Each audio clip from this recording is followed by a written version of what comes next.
my calculations are correct, when this baby hits 88 miles per hour, you're gonna see some serious It has begun! Calm down, Doctor. Now is not the time for fear. Trying to misbehave. Give them nothing, but take from them everything! Program complete. Enter when ready. Greetings once again, my friends, and welcome back to Geek News, Reviews, and Opinions, the podcast where we talk the week or the month's events in Geek. For officially, we are recording this on March 8th of 2024, but we are basically going to be putting February in the books. I'm your host, Adam Mickelson, aka Drac. I hope everybody's having an awesome day or night when you're listening to this, and I hope all is well with you guys during these winter doldrums, because they are just driving me crazy too. I totally get it. And joining me is my usual cavalcade of fellow geeks, fellow awesome guys in general. And let's go ahead and start with the one that has a little bit more of a shadowy origin. Alex the Shadow Blazer, how has this month been treating you? Especially with things like Singles Awareness Month. Singles Awareness Month now? Oh no. This is actually one of those times where I legitimately miss Alex on Twitter, because he would actually go, I don't want to say they were full on tirades, but you were basically making tons of jokes about Singles Awareness Day on Valentine's Day. So Oh yeah, I did that a lot. So yes, and I miss that, but you know what? I'm not gonna make Alex go back onto Twitterman X just for that. So but how have you been doing this past month? all in all, I guess not bad. Had some of my work hours cut back a little bit, but not too badly. Yeah, But I'm so kind of there all in too, all, because we're still mhm, repairing a bunch of vans from December. I can So, imagine. Yeah. well, it's amazing how people don't realize that vans have 4 tires on them and brake systems to match and all of that, and we have to repair all of that shit before the summer months. But I'm very happy in the sense that you and we are slowly but surely getting a little more back into our Dragon Shadow streams, which is Yes, nice. And we just finished Not Hack GU, which is super meaningful to me. yes, and we some people might notice that we haven't put out a dot hack podcast, and it's primarily because we'll probably get into this in a stream, but the unfortunately we were worried about this. The announcement wasn't quite as hype as we were hoping. Yeah, So, because unfortunately not. I don't know how else to say it other than Bandai Namco gonna Bandai Namco. So with I that, I don't even think it. I'll just say I don't even think it is Bandai Namco being yeah, Bandai Namco. it's I think it's entirely possible. It could have I been think it Bamco is Nandai that did it. Famco Nandai. Yep. And also joining us is Brinton Volley. Brinton, how has February treated you aside from crippling midterms? I know that was a thing you dealt with in February. Yes, I was trying to find the best descriptive word while also being respectful. But in in other words, midterms took me out back and beat me to a bloody pulp. Did Um, midterms make you go out to the backyard and cut your own Switch? sure. No, that was my saving grace. No, midterms were insanely brutal. Mm-hmm. I don't think I've ever experienced anything more intense in my education. I've never even had a midterm this insane when I was getting my bachelor's degree. So Mm-hmm. I'm happy to have it behind me. I'm still waiting for one exam and my project to be graded.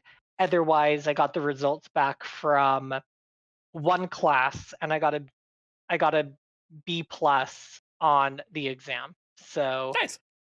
and it was like, and I mean, I'm talking essay questions, Mm-hmm. short answer questions, true or false questions, multiple choice questions. It was a 3-hour exam. This is why I'm very happy I'm no longer in a school setting, because a 3-hour exam with a person who has really bad test anxiety, that would be, no, I'm pretty sure I'd die from that. I'm pretty sure I'd have a heart attack like halfway through. And the worst part is that for this particular class, the power went out because Oh, it was when the blizzard was happening. oh God. Oh wow. Oh So God. the power went out during the middle of the test, Yeah. and I may have had a small meltdown, and I finished it on my phone. Yeah. Well, and there you then go. and then I Oh, laid face first into the carpet of our office and cried. So um that was that was That last sounds about right for every test I ever took. Yeah. yeah, it so just reminds me.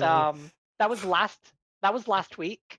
This week has been significantly better, albeit I think the lack of sleep I got from last week hit me this week, and Yeah. next week I will be balls deep in Final Fantasy VII Rebirth. Have fun with So that. balls deep that Sephiroth will be suckling them to my heart's content. I love it, Alex. Like every time he's like, I try to make this not hypersexual, and then he has lines like that. Yep. You know, I've lost all ambition. Embrace it, man. Embrace it. I mean, I understand in some contexts I have to be Yeah. like reasonably professional because I don't want this coming back Well, to I mean, any of my superiors. well, I mean, at least you don't have to worry about having all the people that got mad at me because all I said about FF7 Rebirth is all of you guys whining about the panty drawer incident. You completely forget just how dark that game gets. And oh, by the way, I've had enough stuff spoiled for me that no, it actually gets worse in some cases in the domestic abuse department. Guess what, boys and girls? I was right. I That's the most because I'm not allowed to buy Rebirth according to the YouTube crowd. My Final Fantasy VII card has been revoked. I don't know if I told you this, Brenton, but I'm no longer I'm allowed to learning. be. Yeah, I guess I just can never get it. You know. Oh my gosh. I mean, I've played about 2 hours of it. Oh wait, actually I'll get into this when we actually talk about Yes, that. That's yes. it. That's me. I survived midterms. So there you go. Send And help. that actually that just reminds me of coming home from like really bad math tests or whatever. And I love how everybody says, well, at the end of your test, all you do is you go breathe that sigh of relief. I'm like, bitch, my sigh of relief was going to my bed and crying myself to sleep, all right? Because I hate that environment, everything about it. I just wanted to be gone. And I'm with it being like an online master's degree. Honestly, I'm happy that I can do it from like the comfort of yeah, my living space and my office space. that helps a Uh, lot. that and I've learned like much better coping mechanisms and strategies to Right. manage testing anxiety. The only reason why I had a meltdown is that is because one, it was the end of the week and I was already pushing over 30 extra hours on top of my 40-hour work week Right. on midterms, and then the power just goes out and I'm like, for fuck's sake. Mm-hmm. Mm-hmm. And we've interrupted Alex a couple of. Did you have a test anxiety story that you wanted to share, Alex? No, not really. Oh, But okay. All just right. Brenton's story about the power going out and everything just reminded me of that part in the Digimon movie where Joe was like, "It can't end like this." Boom. I know what part of that movie you're talking about. That was 100% me. Yeah. That makes sense. So with let's go ahead and get into the what have we been playing and watching segment here, and I've actually added something different because in case people don't know, like when we were recording this, it's the beginning of March, and we just barely got the tragic news that Akira Toriyama, creator of Dragon Ball, probably one of the biggest reasons why it's easier now for mangaka to be able to collaborate with um, TV executives, film executives, with video game developers. He has been an amazing bridge for a lot of things, and all of it came from one little boy with a tail, and a bunch of panty peaks, and we were totally fine with that. Uh, Godspeed to him, because unfortunately, I don't know exactly the details surrounding his subdural hematoma that he passed away from or anything like that.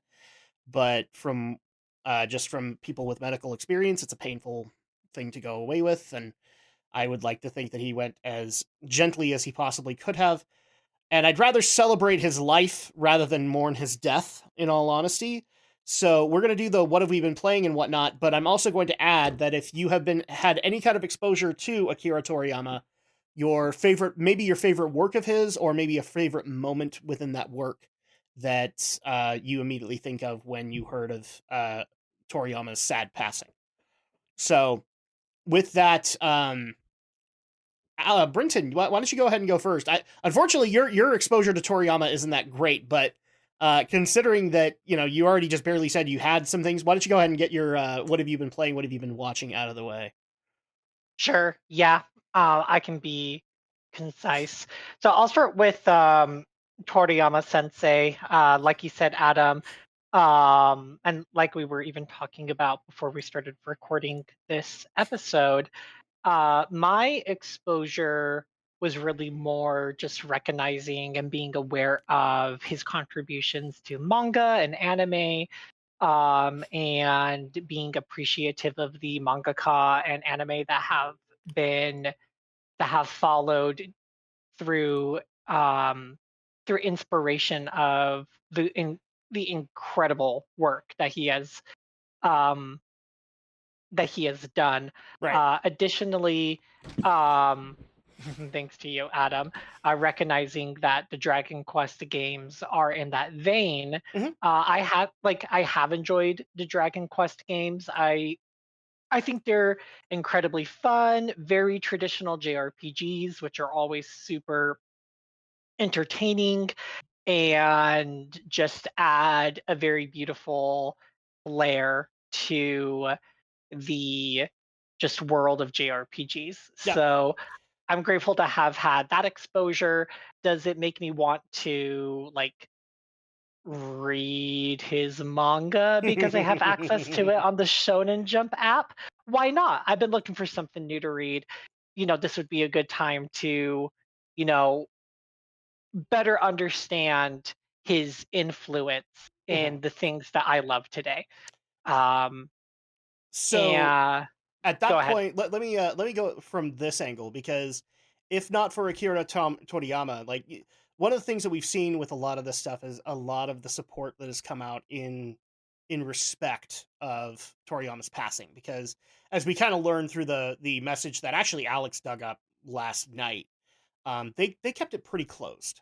They really didn't want the community at large to be involved. They really wanted it to be a family affair when they did the initial funeral and before they even officially announced that he had passed.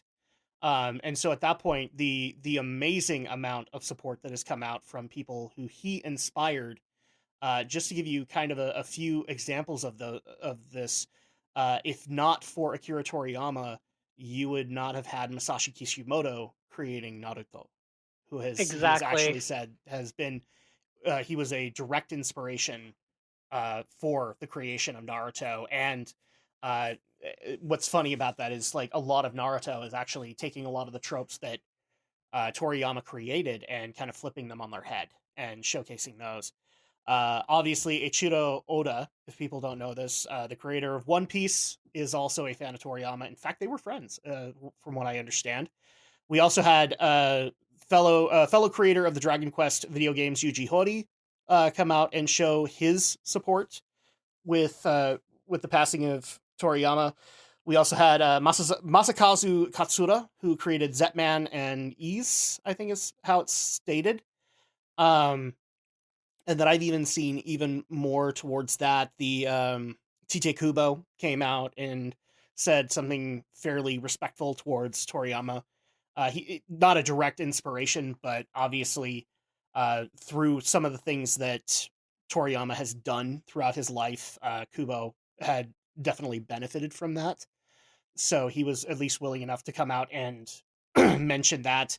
I also did like that the outpouring of a lot of the Japanese voice actors for characters like Piccolo, like Vegeta, like Goku, that that they came out and basically gave their condolences because they knew him. They got to work with him quite a bit, especially when trying to discover the new characters that he would try to create. So there you go. And then the game you already admitted that you've played a little bit of Rebirth. Has there been anything else that you played? No, I'm 2 hours into Rebirth. I was gonna mention I'm curious to see, of course, like what part of Final Fantasy VII they're gonna be telling in part 2 of 3. And then I also wanted to mention that just like the way part 2 is starting is very interesting. Like just seeing where they're wanting to start start off, and from what we've now seen from Remake, understanding that there are going to be those additional stories, changing aspects of the story here and there, because they want this to be the uh, game that they wanted to produce and put out in 97, but due to hardware limitations weren't able to, but now they can. So I'm curious to see what aspects of this leg of the journey is going to be the same, what's going to be added, what's going to be altered a little bit. Specifically, what Nomura wanted. Sakaguchi has since come out in interviews and said, well, would he have changed anything that he did with the original Final Fantasy VII? And he said, no. I like what I ended up with. I'm fine with it. I'm just looking forward to seeing what's going to happen and how it's all going to end. So I guess the question that I ultimately have is, have you rated? Adam, I'm not even remotely close to that. Okay, all right, just making sure. I don't know. I only know vaguely where Rebirth starts, but I do know where it's going. And so at that point, I know that, like, probably in the first couple of hours, you're probably going to be dealing with the Nibelheim flashbacks. That's actually exactly where it starts off. Oh, really? Okay. Well, yeah, they started off immediately in that flashback, and there's already some. I mean, they're able to expand upon it so much more. So there's just way more story already there. Hence, why I'm already 2 hours into the game. Yeah. And they've already changed, and they've already altered a few things here and there. But for the most part, it's still the flashback that we've kind of know. And then lastly, something that I've watched, even with midterms. Jason and I were finally able to watch the second season of Jujutsu Kaisen, which is a part of the story that I already knew. I was just looking forward to seeing it animated and watching my husband see what happened next and see his reaction as it was unfolding was very entertaining, to say the least. I'll bet. Yeah, we got to the point in the story where the whole tone and narrative dramatically shifts hard.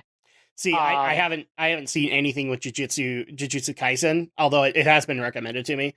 I've just had a lot of those experiences with previous anime where Andrea knows absolutely nothing, and I just kind of get to sit there and keep it to myself that, oh, I know this reveal's happening. So I get to watch it on your face and see how that reacts. That was the greatest thing, by the way, during Full Metal Alchemist Brotherhood. I have no problem saying, because the plot twist would happen and she's like, oh, and I'm like, yes, this is why I do this.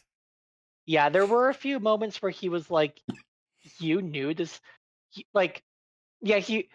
had made a comment about a character and he's like, oh, good. And I'm sitting there and I'm like, yeah, good. And then the next thing happens and he was like, how dare you? Has he gotten annoyed by it yet? We've finished the season, and by that point,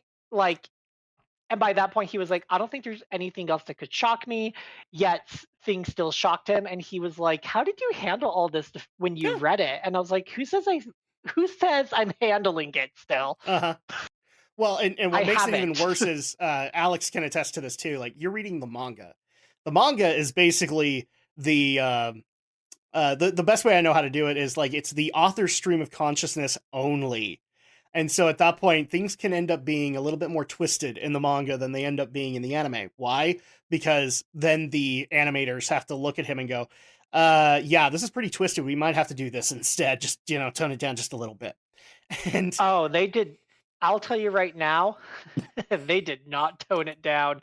In fact, right. they ramped it up. all right, all So right. there were a few scenes where I even was like, "Ooh, oh my, like, no, no, no, no." Right. So, but it was very well done. This will be Very, interesting. very, very well done. All right, Alex, what have you been able to well, I guess the first thing is um is your personal thoughts on Toriyama? Because I already know I know of at least one connection that you have to Toriyama. Yeah, for to the extent that I do. So, in general terms, I'm a little bit like Brenton. I more just know of his work than I actually know his work very much in depth. Yes. Because I've never read Dragon Ball and I've never really watched the anime. I've seen like maybe an episode or two of both Dragon Ball and Dragon Ball Z in my time, but Yeah, because you generally couldn't never avoid got. it at any given moment. Like it was going to show up on Yeah, Saturday morning cartoons. yeah, it's one of those things I've probably caught in passing once or twice. Yep. So I can't say I've ever gotten really deep into his work, but as somebody who really does enjoy going really deeper into anime, just beyond what the shows are, right? Going into a lot of the more nitty gritty behind the scenes hmm stuff. I certainly can understand the long lasting legacy Toriyama has probably left on the industry, right? hmm Just from seeing all the outpour of those wishing paying their respects, showing their condolences, You did see right? the thing about CyberConnect 2, didn't you? I did see that, yes. Yeah, And so CyberConnect, Brenton, you don't know this, but CyberConnect 2, the studio that made the Dot Hack games, Yeah, in respect of Toriyama's passing, they shut down their offices today that's beautiful. in mourning. And yeah, I because think what's funny about that is that they like their higher ups had connections to Toriyama, but a lot of the people they've had made never met him. yeah, well, So they've made some Dragon Ball games, yes, CC2, so I can totally understand. They have a lot hmm of respect for the work, and and they you can did want see to the work with him on other projects too. I think because somebody I'm was sure they saying that did. when he was making Blue Dragon, they pitched to him to be the team to work on Blue Dragon, but then when Mhm, he decided to go to the Xbox, they had to bow out because they had a solid Sony contract at that point. right. And you can definitely feel the influence of Toriyama's art style. I look at hmm Pokemon Generation 1 games anyway, I look at Ken Yeah. Sugimori's kind of art for the characters and a little bit for the mons too. I feel like there's a little bit of that Toriyama style in there because that was just so popular for the time for the mid to early Oh, 90s. sure. So, I mean, like to say that Toriyama didn't have a direct impact on like Final Fantasy monster design, you're kidding yourself, boys and girls. Like, there's a lot of designs in there that were directly inspired by something he created. yeah. Um, in fact, I believe in one of the expanded games. It's not one of the mainline Final Fantasy games. There is an homage to Toriyama where they actually try to create. So, for all the people who want to scream at me, yes, I am aware Dr. Slump is his first work. Arale is his first work. Here's why I'm not counting them because they're both in Dragon Ball. So, at that point, like Dr. Slump is its own thing, but Dr. Slump and Arale are both in Dragon Ball continuity. So, as far as I'm concerned, it's all Dragon Ball. So at that point, the comparison that they made in the expansion was that they made a reference to Arale, which is like this android girl that a lot of people know. Like she got her own little manga for a little bit from Toriyama, but eventually became friends with Goku. So at that point, in fact, one of the things that was fun about Dragon Ball Super is they brought Arale back and had her meet adult Goku because he hadn't seen her since like early Dragon Ball, and so they actually got to have that interaction and remember each other again. That was actually kind of cute. But they did do that. Like they did have like that little homage to Toriyama to show their respect. Yeah.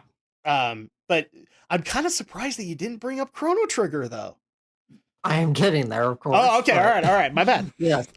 Well, for me, there's two connections. One very direct, and one a little, again, kind of more along the inspired line. Yes, In terms of the inspiration, right? I already mentioned Pokemon. It definitely has those Toriyama kind he of does. vibes and inspirations I in think he it. consulted There's a on Gen 1 too. I don't think he didn't. But I just think it's that his style becomes so iconic by that point because Dragon Ball was so huge from the Oh, 80s do you into want to the know what I'm? Do you want to know what 90s I'm and thinking? beyond. It was, Mhm. I think it was Mori. He met him later, and he got him to Oh, like sign original art for him. So I like, wouldn't be surprised. it was like I can't remember if it was like a starter or whatever, but Toriyama signed it, and it was like an original Mhm. concept thing of like Blastoise or whatever. Yeah, So I wouldn't be surprised. no, And and the of the course, Pokemon there's eyes and the Dragon Ball eyes, yeah, there's the connection right there.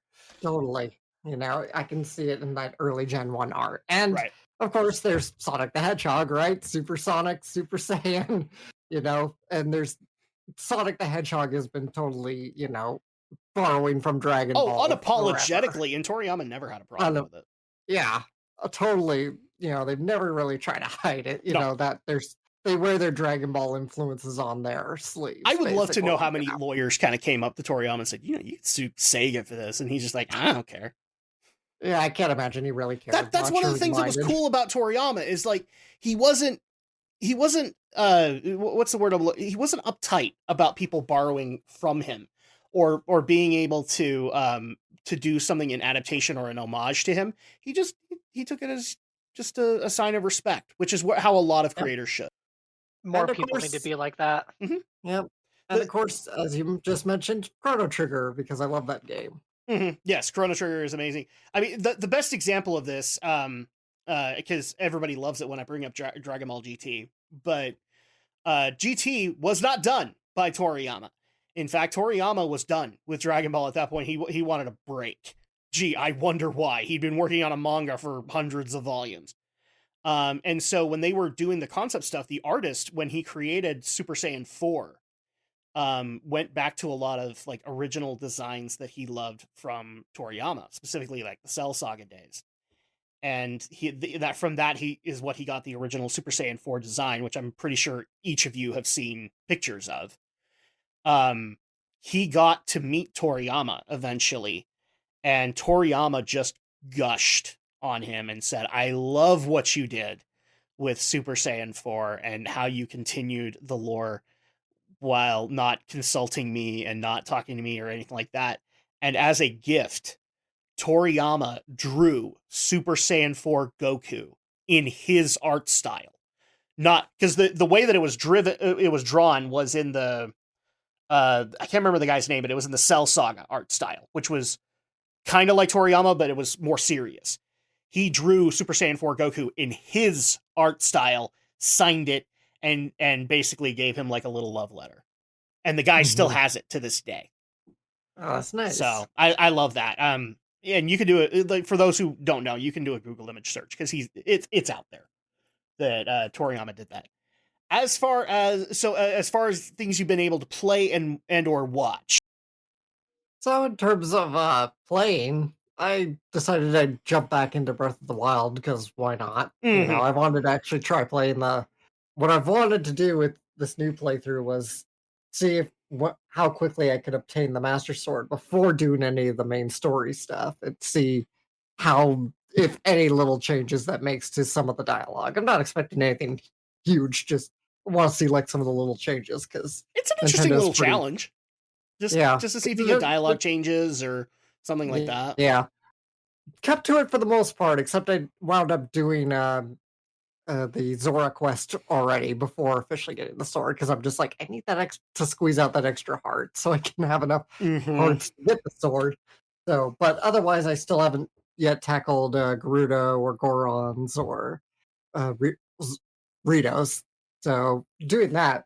Also notice I've gotten really good at pairing with Guardians. I used to really be bad at trying to deflect their blasts, but I've gotten really good at it. Oh, good. You're putting me to shame even more. I can do it, people. I'm just not as good at it as Alex is. I'm not good at it at all. Like, at all. Oh, my timing's always off. It's tricky to get the timing down. I'm not perfect either, but I've definitely gotten much better at it. I got to the point where I was just like, screw it, I don't even care. Right. Until I got to the final boss fight in Breath of the Wild, and I was like, God damn it! See, for me, it's like the opposite. Like I did that where I'm just like, okay, screw this. I'm just gonna go through the game. But then if I get accidentally killed by a guardian, then I'd be like, all right, you motherfucker, let's go. and then I'd practice on him a little bit, and either I'd get frustrated with it because I lost way too many hearts, or way too many chances, or I would get it, but it would be like a second off, and I'm just like, I gotta get this right. So either or can happen. Well, good job, Alex. We're proud of you. Yes. Clap, clap, clap. Thank you. And I'm glad that he's doing that, because that's another playthrough that we need to finish, my friend. Because Yeah. we have one more Divine Beast, and then it's Ganon. It's Calamity Ganon that has to go down. And fun thing when I was playing like last week, I somehow by sheer happenstance triggered a panic blood moon, which was pretty wild because I've never seen that happen. I've seen it in videos, but I've never Yes. seen it happen to me. No, I haven't had it happen either. But that was my first time, so that was pretty fun. I was like, it's new, which is funny. I didn't quite connect it with it at first. I was like going up the mountain, and I'm like, oh, now I get a blood moon. I'm like, wait a minute. Then it took me a second. I'm like, wait a minute, it's noon. Why am I getting a blood moon? Yeah. Oh, I got a panic blood moon. Yep. So, AKA you were going through the game way too hard, and the game had to compensate for you. I guess so. So with that, I'm gonna give two quick dedications to Toriyama, because I actually am a Dragon Ball fan. In fact, people might know that because of all of that B-roll footage that everybody hates for GNRO minicast. I swear, I get more comments on my subpar B-roll footage than I actually do for the stuff I talk about in the minicast. It's actually really hilarious. Because I love the people who just think that they do like the stellar own of like, well, as a WoW fan who hasn't played in this many years, I detached from your video the second I saw you using subpar WoW content. It's like, dude, that's what I'm playing, and it's called B-roll. Get over it. And if it isn't WoW, then I would be chastised because I'm playing a game on normal mode or story mode to get through the story. Heaven forbid. I'm totally playing Final Fantasy VII Rebirth on story mode. How dare you! Your Final Fantasy VII card, give it to me. I need to be canceled. Yes, you do. And so at that point, I'll give two examples here of my love of Toriyama. First of all, for those who don't know, a lot of my B-roll footage is actually Dragon Ball FighterZ, so I play a lot of that. But the first one I want to give is in reference to Dragon Ball, which is one of my favorite scenes in all of it. And some people are like, "Oh, Goku going?" No, fuck that. I like Goku going Super Saiyan, but I get pissed off every time I watch it because it took him 20 episodes to kill Frieza after. So no, fuck that. My love is when Gohan goes Super Saiyan 2, because as a kid who was bullied in school all the time and was bullied for being a kind individual, the fact that Cell, the big bully of that particular moment, takes Gohan to his breaking point, and from that breaking point comes immense power that even the bully cannot even begin to comprehend. It's one of the few moments in Dragon Ball that has stayed with me who knows how long at this point. I'm more of a lover of Gohan than I am of Goku, and primarily because of some of the moments that he has had throughout his journey in the Dragon Ball series. And I'm actually one of those people that thinks that Toriyama really needs to go back to Gohan and start giving him some legit stories. And no, superhero does not count, boys and girls. So at that point, that's my favorite animated segment. In video games, I obviously have to bring up Chrono Trigger. It's actually, when I do compile my list of favorite games of all time, I can guarantee you that Chrono Trigger is on that list. I just don't know where it would be.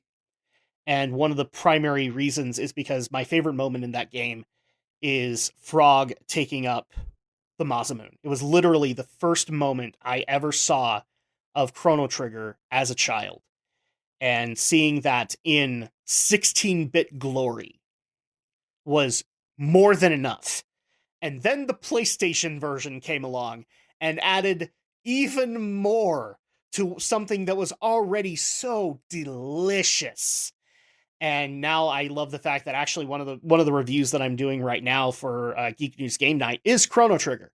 And I always get goosebumps the second I get to that scene. And Frog claiming the Masamune and cleaving the mountain in two to unlock the magic cave to go to Magus's lair. So I will always give that over to Toriyama, and that is my love of him via my childhood. As to stuff that I have been watching or playing, I teased this, and now I actually get to tell you guys the story. So this is how much of a gamer I am, and people love me for it. I tend to buy games late now. I don't buy them at release. I wait, like if I'm dedicated to a game, like say Xenoblade Chronicles 3, I will buy it at launch. But this time around, there was a certain fighting game that people might have known about people fighting on the streets that I didn't buy at launch, and therefore had to forfeit my Street Fighter card. You've had to forfeit lots of cards lately. Lots of cards, yeah. I'm starting to have a Yu-Gi-Oh deck at this point of all the Geek things that I've had to forfeit over. And one of the reasons that I did so was because A, I didn't like the situation involving Ken Masters, who is one of my favorite characters in that series, and the fact that they basically, where he was in a loving marriage with a daughter on the way in Street Fighter V, he's now divorced, and his wife has become basically OnlyFans model number 38, and believes that she could do better as a single mom than have him as a dad walking around. Oh yeah, and by the way, since he was basically the Donald Trump of Street Fighter, well, can't have that anymore now, can we? So he's broke. Not only that, they changed a lot of crucial designs for characters, specifically Cammy, for the sake of making things all-inclusive, and then had no problem with doling out a 14-year-old girl in booty shorts and taking every possible ass shot that they possibly could with her. But it's okay, because she was Native American. So, yeah, I didn't buy Street Fighter 6 at launch. Turns out, over the last few weeks, I was cleaning my computer desk, because, as Alex will attest, I'm not the cleanest soul. And I just so happens that I found an old Christmas gift card that hadn't been used yet, which is a $50 gift card to Target. I'm like, I have $50 nice. now. Yeah, that's awesome. I'm like, well, I didn't expect this. Let's go get Street Fighter 6. Because then I'm technically not buying it. And primarily because it had been 6 months at that point, boys and girls, they weren't paying attention anymore. Street Fighter 6 was already considered a success. So I got it, and immediately I had a problem. Because, for those who don't know, Street Fighter 6 is, much like Street Fighter 5, a lot of the functions behind it are online-based. Specifically, its story mode is online-based because it has to be constantly updated. And also, its online fighting is based in that. And because Street Fighter 6 boasted cross-play, for those who don't know, that's basically allowing for people on the PS5 to have matches against people on the Xbox. Well, in order for that to happen, Capcom had to create their own service to be able to monitor that and be able to link everything together, called Capcom ID. So I was a good little boy. I signed up for Capcom ID because I was willing enough to deal with it. It wasn't a monthly service or anything like that. And I immediately attached it to my PlayStation account, because that's what you need to do to be able to play it online on your PS5. I couldn't get on the online aspects. In fact, I couldn't even get on the story mode because for some reason I caught what is considered to be a common error with linking your Capcom ID to your PS5 or to your Xbox, where something goes wrong, specifically if you try to do it over a mobile phone, and it doesn't recognize the linked IDs. Now, normally, this would sound like a pretty simple fix to both of you, right? How about if it says I did it via mobile phone, unlink it all, and go do it on a PC, because that'll strengthen the link and all that. Capcom ID doesn't work like that. The way that you unlink your accounts is that you terminate the Capcom ID account. Oh, Lord. That tells you everything you need to know, doesn't it? So, that sounds awful. So immediately, I went to go talk to Capcom because I wanted to get that fixed.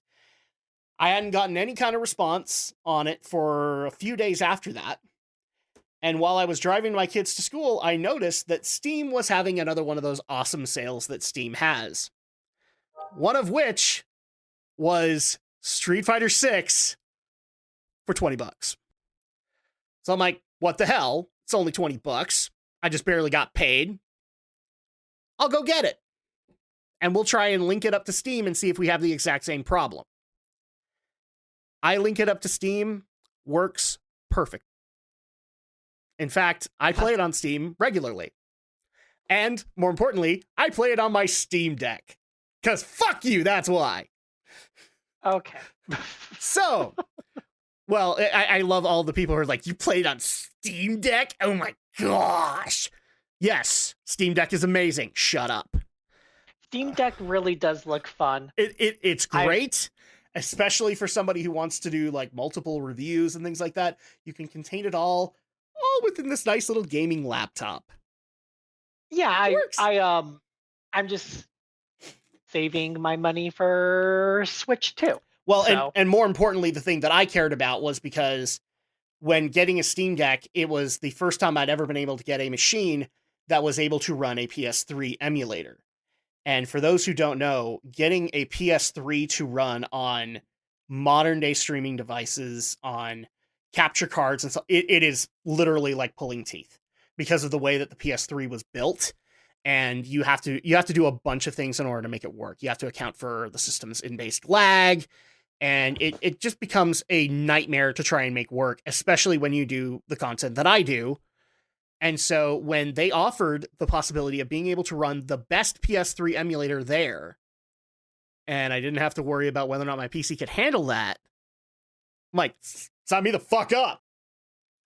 So the funniest thing about my Steam Deck is a lot of it is just emulation, because I want to be able to play these games and not have to worry about, can my system actually run it without blowing up, kind of thing. But yeah, so I got it on Steam Deck.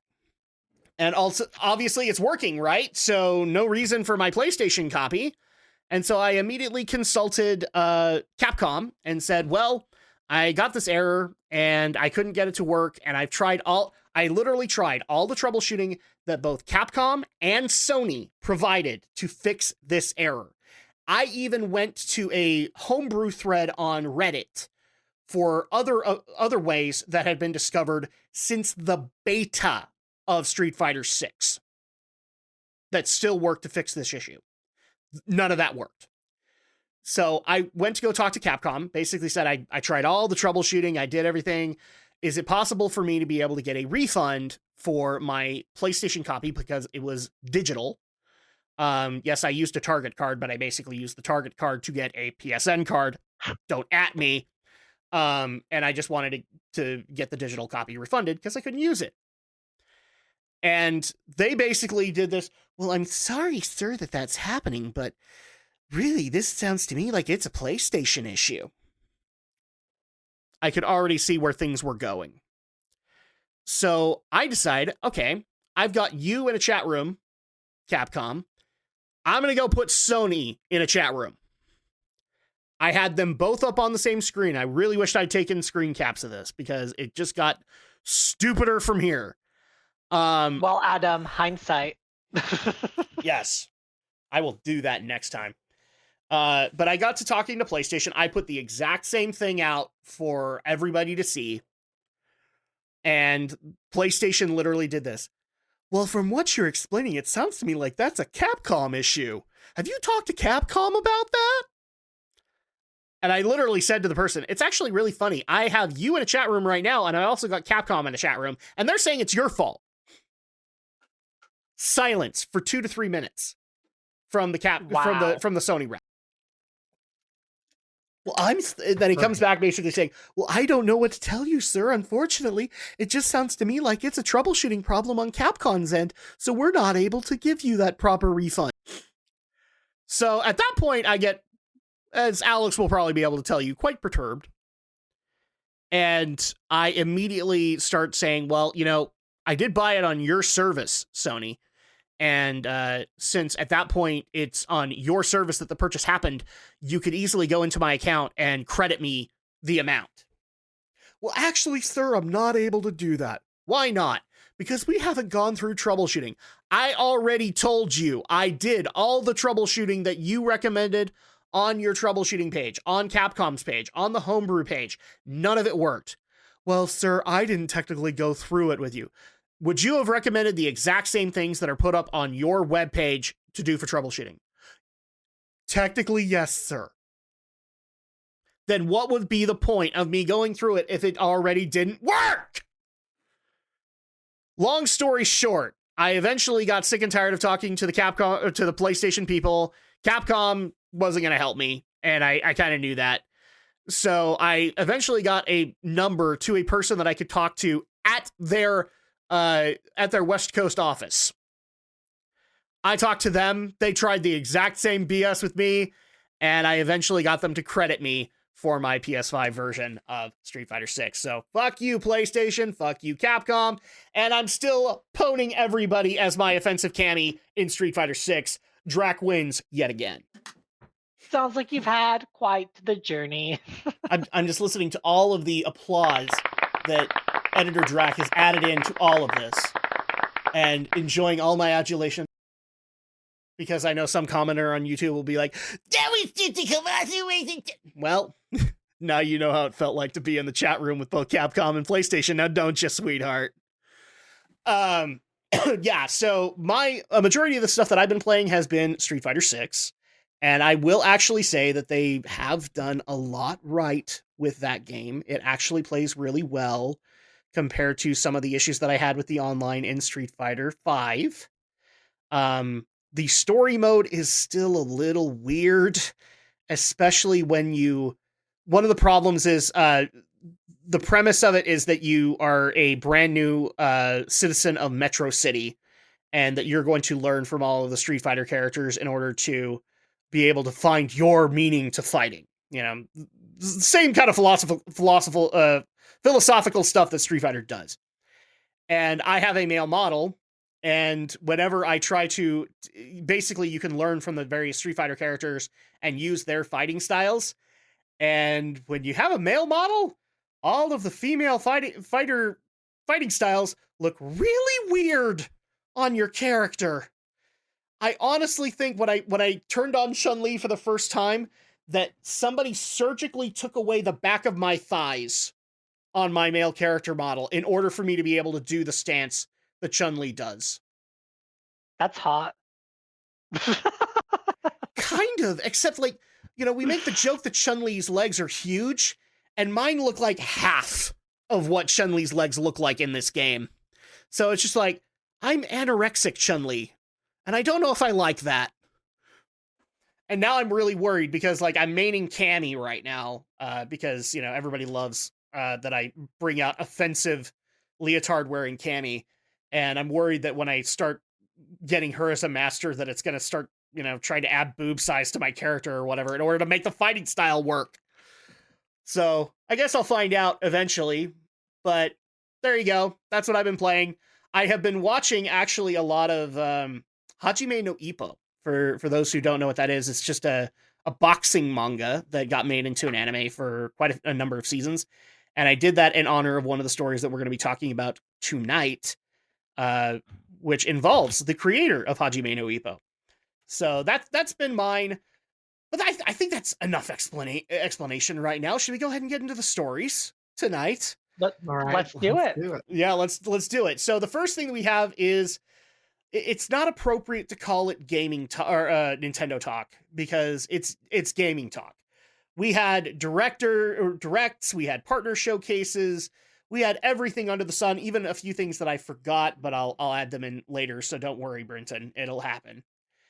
So Okay. let's actually let's go into these. So first of all, we had a Nintendo Direct, and it was a partner showcase. For all the people who are like screaming, "Oh, this is going to be where they finally announced Metroid Prime 4." Nope, that's not what they did. They instead showcased a bunch of games that they've actually worked out in their partnerships with Microsoft, because they were able to get Obsidian's Grounded and Pentiment coming to Nintendo Switch, which were Xbox exclusives up until that point. We got confirmed another Sega IP is out of the vault, Alex, and it's Super Monkey Ball. Sorry, man. Right. Yeah. Maybe Phantasy Star will happen. Maybe. I'm not optimistic considering that we had another IP drop a couple of days ago, and it was Virtua Fighter. So I'm sorry, man. I really want to give you the news you want. I know. It's like I want a new Fantasy Star and I want a new Sakura Wars, but Right. But they just don't want to give it to you. Yeah, they don't want to give it to me. But I can at least give you this because the Star Wars Battlefront Classic Collection came out. And it's out, by the way. It's not, or it will be available on all platforms, specifically Nintendo Switch, PC, and backwards PlayStation games, or PlayStation and Xbox platforms on March 14th. But if you have a PS5, which you do, you can get it. Actually. Oh, So I guess I'll it's have there. to get that. Yeah. So this is basically just classic Battlefield or Battlefront 1 and 2, the old PS2 games, updated graphics, and they give you everything you want. Including, I didn't even know this, they added a new hero character that you can play, which is Jedi Master Kit Fisto. So you know who he is, right? Yes. He's the fish dude. And then also they added Jabba's Palace as one of the new maps. And then there's also a new mode called Hero Assault, which I believe just like a bunch of heroes clashing against each other in one map. Sounds fun. Yeah. So there you go. Pick this one up. And it's since I found that on PlayStation Network, it's actually not that expensive. It's about $30. So that's cool. That's not bad considering the updates that they did. For more collaborations with Xbox, we have 2 rare games finally making their way to Switch Online, which were Battletoads and Battlemaniacs, which was coming to the Genesis. No, it was the SNES version. We also got RC Pro-Am from NES, Snake Rattle and Roll for NES, and also Killer Instinct. Unfortunately, it's the SNES version, not the arcade version. And to me, the arcade Killer Instinct will always be better than SNES. But you also got Blast Corps out of it. So there you go. And then this was actually another big news that I know affected Brenton, is that we also got the announcement of Epic Mickey Rebrushed. This is a Switch remake of a Wii exclusive game. And hopefully doesn't involve too much waggle controls. I'm just saying that right now. But I actually am also excited about this. Brenton, do you want to gush about this a little bit? Yeah, I remember seeing like this game and then subsequently its sequel, but it's something that I never really picked up, and I only really discovered it at the end of the Wii's life cycle, going into the Wii U. And I was a little bit more interested in Wind Waker HD at the time, so I just focused more of my energy on Wii U. So I'm excited to have the opportunity to play Epic Mickey. I've heard wonderful things about it. I've heard very little like negative remarks regarding this game. So I know that you and I had also talked about that hopefully with the rebrushed version coming to the Switch, that we're hoping that there is enough sales to justify the sequel getting a rebrushed version, so that way the both games can be on the same system again. Right. So what's funny is fun fact for a lot of people, before Draken Shadow ever happened, we were actually playing Epic Mickey, and we were making our way through it, and we didn't get very far. But I do remember you and I had some issues with the motion control mechanics, and how they worked. Andrea was Andrea about it. I She don't know what that means. she doesn't care. She like Yeah, she's chill. she's chill about a lot of it. She'll endure a lot of stuff. There's only been a few times in my life where I've actually seen her go, yeah, don't want to do that again. And Epic Mickey was not one of them. But the fact that we had rebrushed, she has always been very frustrated that we've never gone back to Epic Mickey for Draken's Shadow. And so when she saw that rebrushed was happening, she immediately said, "We're putting this on the list." Right. So I hate to tell you this, Alex, we're putting this on the list because I can't deal with the evil eyes anymore. And actually I am hoping that Rebrush does well. Now I should point out, this is not Junction Point doing it. So for all the people who were wondering if this means Warren Spector is back and all, Junction Point is dead. This is actually a company within THQ Nordic that is doing this facelift for Nintendo Switch for Disney. So at that point, if this does well enough, we are assuming that Epic Mickey 2 rebrushed would be done by them as well. And maybe if that does successful enough as also, maybe Epic Mickey 3. But we won't know until we get further down the line. So there you go. But we do have that. Also, Shin Megami Tensei fans, rejoice because you got Shin Megami Tensei 5 Vengeance, which is basically the way that people have explained it to me, it is the Persona 5 Royal of Shin Megami Tensei 5. So it's just adding a bunch of content, but it's the same story and just adding little Easter eggs here to change it up. But Epic Mickey is not the only Switch game that is getting an update, because Endless Ocean is getting an update as well. Right. You remember that Wii game where you could go and be like Jacques Cousteau? Yeah, Endless Ocean Luminous is coming out in May for the Switch. So rejoice if you enjoyed that game, because it is happening. We also, now this is the one bad step I think that this Nintendo Direct did. And people can get mad at me all they want. I'm going to stick to my guns on this.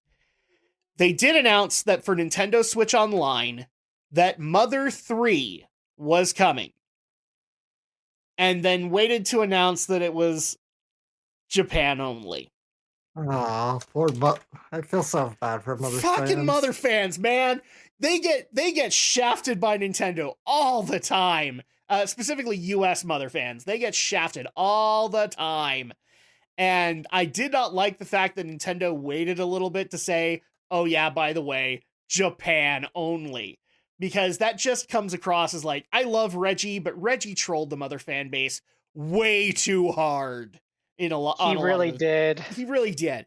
And so that was a bad step in my opinion. So much so that I know it is that people actually reached out to one Shigesato Itoi on his Twitter account and begged him to go talk to Nintendo about getting Mother 3 an English translation and on Nintendo Switch Online. And they bothered him so much that Itoi had to come out and basically say, look guys, I know that you care, but I'm not involved with Nintendo anymore and I have no say on the matter. And if he has to come out and say that, that's how you know you created a problem, Nintendo. Because that guy's just living his life. Like he didn't need the extra harassment that came his way for no real reason. This is all Nintendo, boys and girls. Itoi's not laughing. So that was like the major bad step that they took in here. Then they were able to at least make up for it by announcing that Monster Hunter Stories for 3DS is going to get remade for the Switch, and I believe for PS4 as well. So you get that, and also, I can't even believe I'm saying this, Alex, I'm excited for a Gundam game again, because Gundam Breaker 4 got announced, and yes, it's a Gundam gacha game, guys. I totally get that concept. But it actually looks like it's freaking fun to play, and I get to play with my favorite mobile suits, and it feels like it's going to play like Dynasty Warriors Gundam. So shut up! I just had to put that out there. I'm actually excited for a Gundam game. Holy shit. Like, the last time I was excited for a Gundam game was Dynasty Warriors Gundam Reborn. That was it. Back in the PS3 days. We're now 2 consoles past that, people! And I get to enjoy my Gundam once again. So overall, not the greatest Nintendo Direct, but you did have some good moments, I would say. So, final thoughts on the Nintendo Direct? None? Got it. All right. So let's go ahead and move into the Xbox Developer Direct that happened. And of course, we have to address the elephant in the room. Indiana Jones and the Great Circle got revealed. So this is the Indiana Jones game that Machine Games, the studio that makes the new Wolfenstein games, is making. And it's actually going to be featuring a motion-captured Troy Baker playing Indiana Jones, and will be giving us the Uncharted-esque action that we kind of have been wanting with an Indiana Jones game, except it's all for first person. Oh, come on. I knew as soon as I dropped that, Brinton, that was going to be the thing that just pissed him off. Well, I'm sure glad I'm not an Xbox player, otherwise I'd be fucking pissed. Well, and not only that, but you have more reasons to be pissed, because when I did more digging into this game, I was actually a little irritated with what I was hearing from Machine Games, because long story short, the game isn't really going to center on Indy. Instead, he's going to have a female companion that is a journalist that apparently the game is more about her than it is about Indy, and it's basically going to be what a lot of people have told me Dial of Destiny is, where she takes the spotlight and makes Indy look like a horrible old man. And so that's, like, I hope that that's not the case. I really do, because an Indiana Jones game would be pretty freaking amazing in this day and age, especially when we have games like Tomb Raider and Uncharted to kind of let it be like. But when I heard stuff like that, I was immediately just turned off by it. Ultimately, I hope it's good, but I'm not like going out of my way to look stuff up. Brinton, I know you were excited about the Great Circle. Are you still on that on the hype train for it? I'm I'll probably watch somebody play it. I Yeah. don't really care to play first player games much anymore. Yeah, I don't know.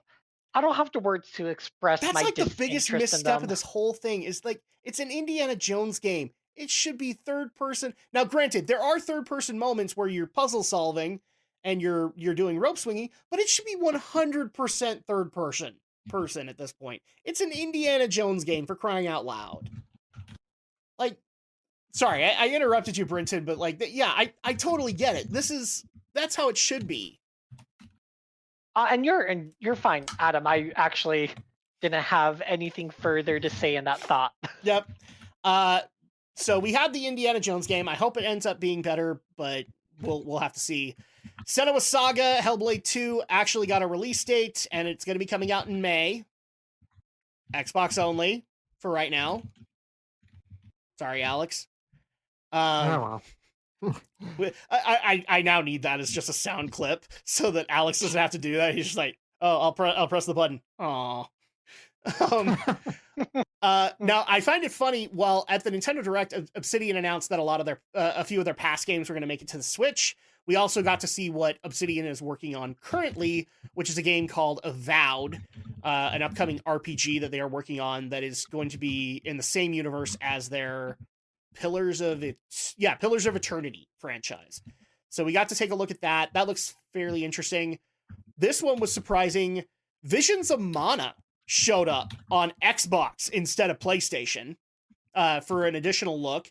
It still looks great. We don't really have a release date yet. It's still summer 2024, but it was just interesting to see a Mana game being showcased on an Xbox Direct. So I will give them credit in that regard. I mean, we knew that it was multi-platform, but the fact that they got to show it off as opposed to PlayStation, that is very interesting. And then the last game that they showed off was from Firaxis, for those who don't know who they are. Or actually, no, from Oxide Games, made up of former Firaxis devs. And Firaxis, for those who don't know, worked on the Civilization series. And so Ara History Untold is going to be a game from them. And from what I understand, it's going to be basically Civilization, but with less more freedom when it comes to the historical characters, I guess. Whereas in the previous Civilization games, like they couldn't do certain things with certain characters without irritating people and breaking some laws. So now they're going to do that this way, and I know some people who are excited for it, and some who are like, "Well, just give us Civ 7." Like that's really what we want. So not that big. Any final thoughts you guys want to add in on that? I mean, probably the biggest announcement here was Indiana Jones. Sadly. I'm honestly my thoughts echo what Alex had said earlier. Like, I'm not an Xbox player. Oh, I thought it was Aw. Well, sure, it could be that. You know what, Adam? I'm gonna get you the clip from The Simpsons where the kid throws his frisbee over the fence again, and he's like, "Oh." No, I need you. I mean, I'll have that, but I want you to. I'll just interchange them. So then we can get into the Sony State of Play that happened, and I'm not kidding. These all happened within like a week and a half of each other. And so we got lots of game announcements for people to look forward to, at least into the summer. And the first thing they started with was Death Stranding 2. So, yeah, in case people didn't know, Death Stranding 2 is actually a thing. This was more of a story trailer for it, kind of explaining where we're going to go from here. And Kojima Productions did point out that it is going to be following Sam Porter Bridges, except it looks like we're going to be going into South America, or what's left of South America in that.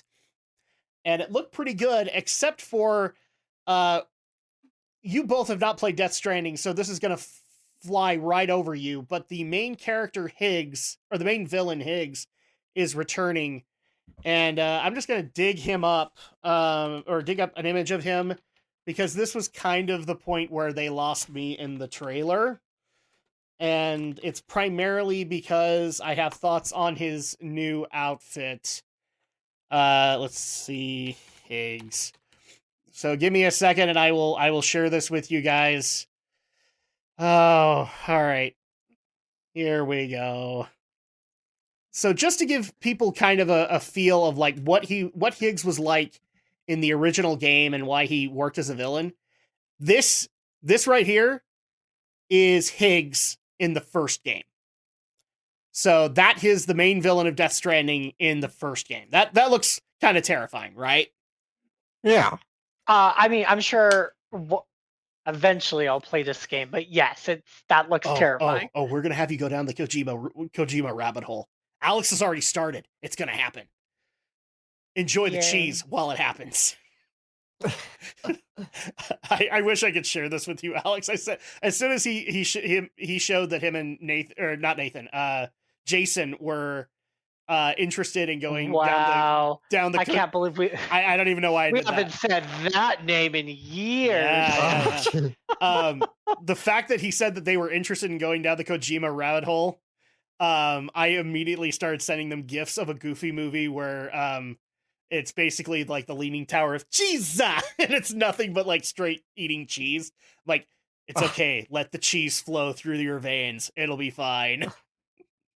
The only reason why we've started going down this rabbit hole is because Jason saw the teaser trailer for Death Stranding 2, and he was like, "This looks like a really cool like show or movie." And I was like, "Babe, that's a video game." I hate to say it, I'm interested now. Like they've got me enough into the game, and yeah, it's gonna be interesting to see how he takes like Kojima's interactive movie style, and because not even. So Alex has seen up until Metal Gear 2.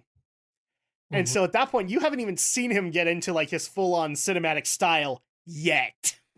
So that's going to be fun. And that's where we actually do get to bring the popcorn bowl as a controller, because it's basically going to be that. So that's how Higgs looks in the original one. Let me go ahead and dig out how he looks in Death Stranding 2.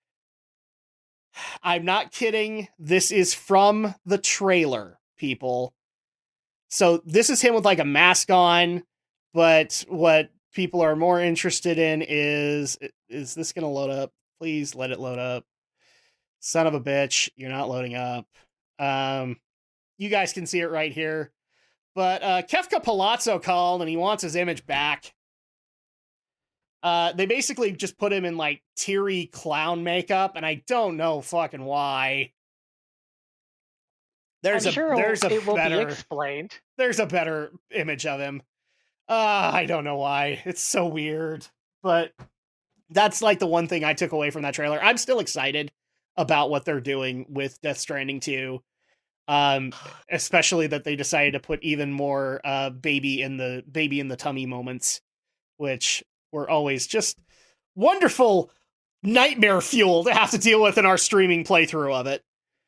The other big news that came from the State of Play is that Hideo Kojima has officially announced he is re-entering the action espionage genre. In other words, boys and girls, he is making a successor to Metal Gear. That does sound interesting.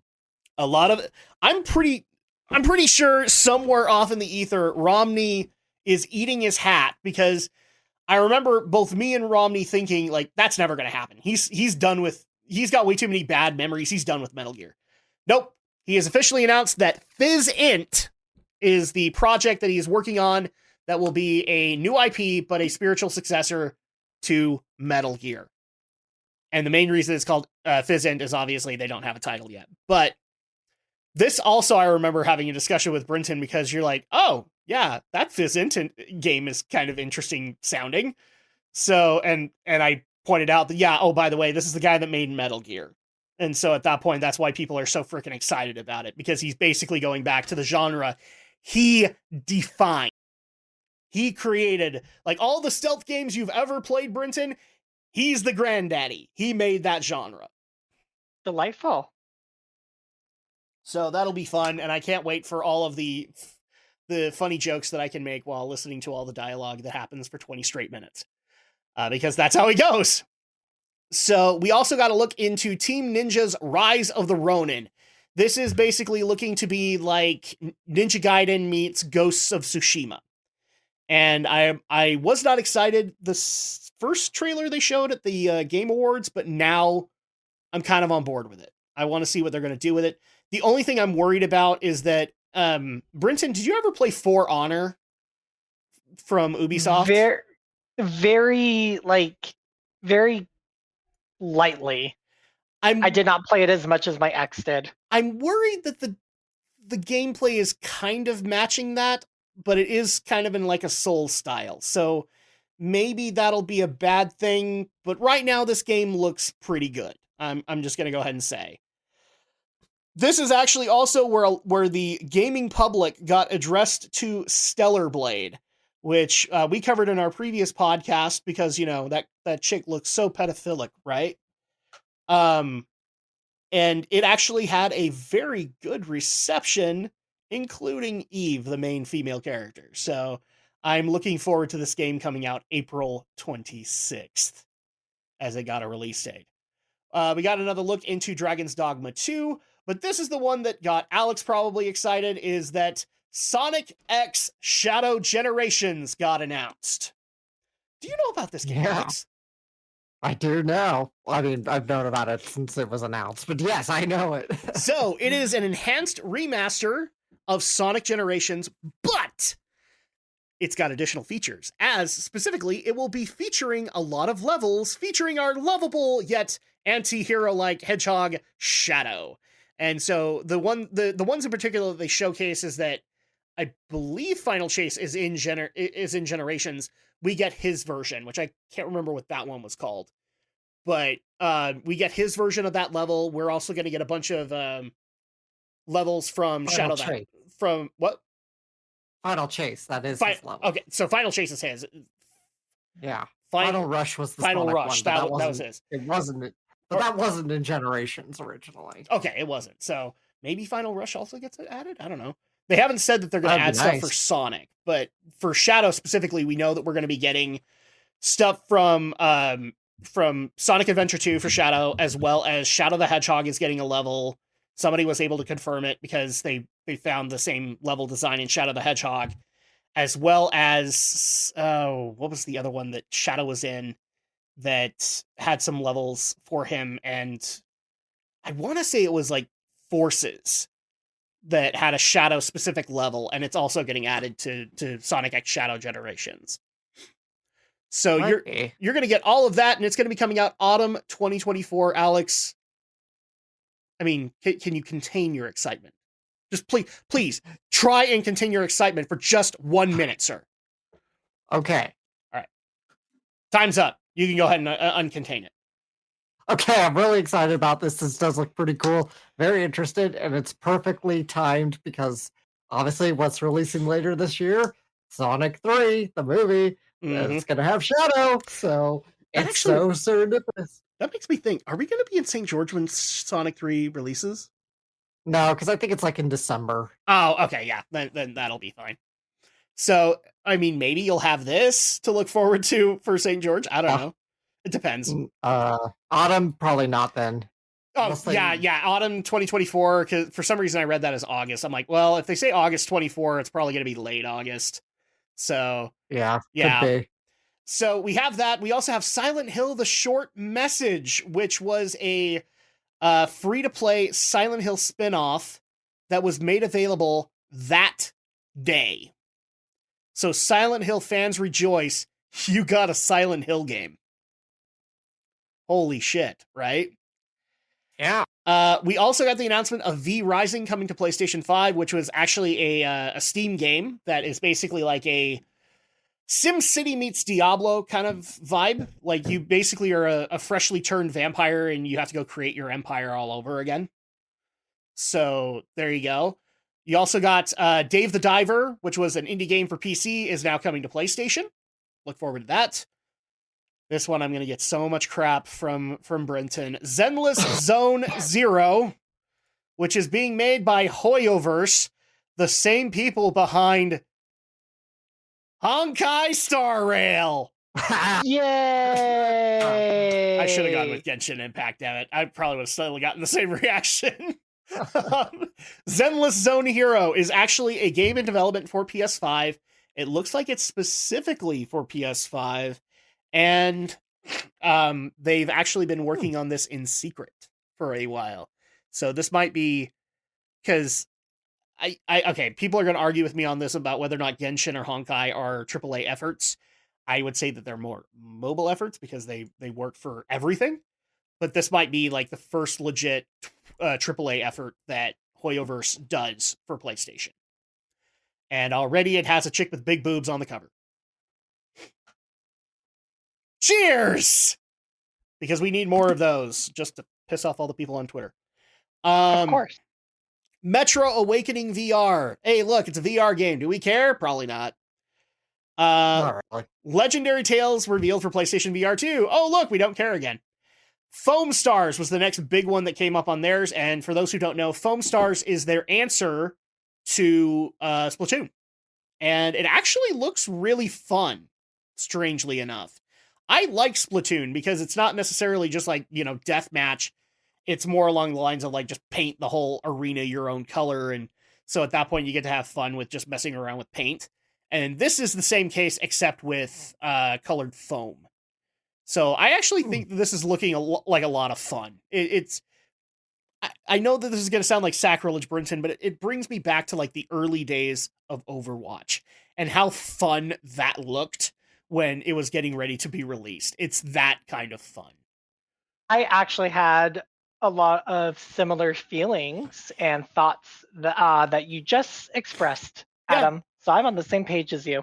Yeah, it really just brings me back to like season 1 of Overwatch, where like everything was just silly and stupid.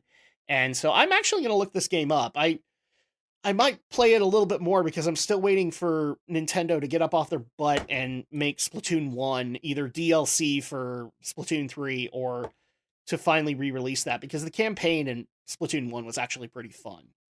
Yes, it was. Yeah. Splatoon was just a very smart, innovative IP that Nintendo needed to put out on that console. Right. And it makes me feel really bad that got stuck on the Wii U.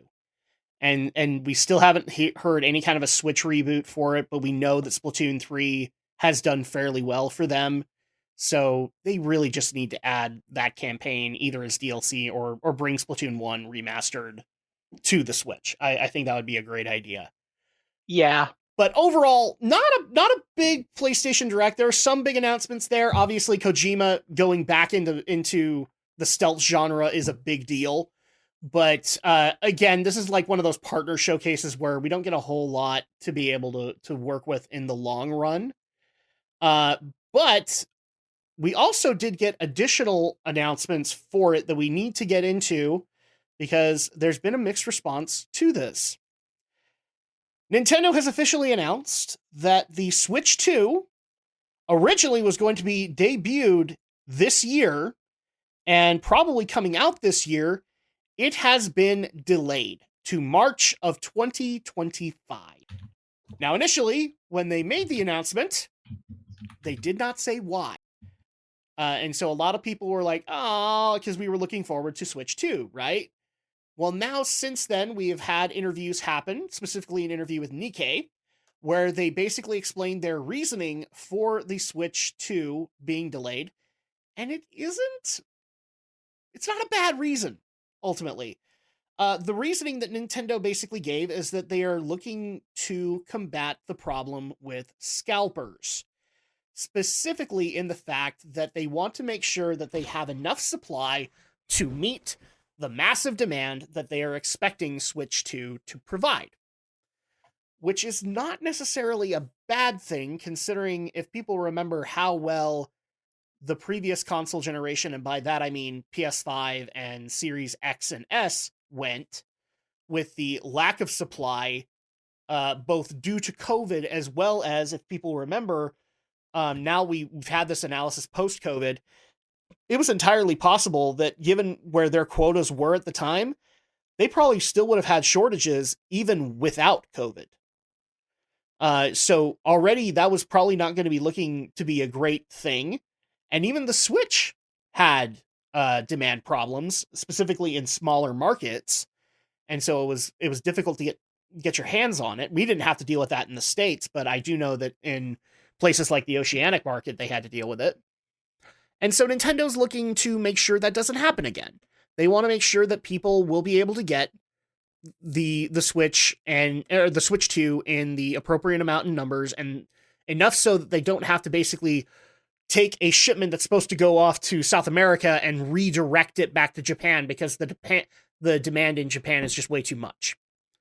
So what are you guys' thoughts on that now that we know the reason for Nintendo's delay in it, and is it a good enough reason for you to have to wait until March 25? Say it's a very good reason. I mean, that's been a problem with all the consoles this generation, at least for Right. PlayStation and Switch, is the obscene demand has led to scalpers quickly buying everything up and reselling them at extremely high prices. Yeah, I'm completely fine with this, especially since I have to pay to get my tonsils pulled out of my head. So I Wait. like You like keeping money in your Alma. wallet? Heaven forbid. I really want these tonsils out of my face. So Right. so I'm happy to know that I have a little extra time to rebuild up the savings account for a Right. console. And I'm glad to know that it's just not something I have to worry about this year. Yes. I'm actually kind of happy about it as well, specifically the reasoning for it. I'm not saying that I like if the Switch 2 came out this year, I'm not saying I wouldn't have bought it. Just because like Nintendo has that loyalty for me. They have been able to put out good consoles over the past. I even have like I know people have hatred for the Wii U. I don't have that much hatred for the Wii U. I've had a lot of loyalty when it comes to Nintendo consoles. The only time I would say that I had a legitimate beef was probably with the Wii, and that's because of all the motion games that eventually came out and they weren't worth it. But I'm glad for their reasoning for it because people don't remember the Switch did have demand issues.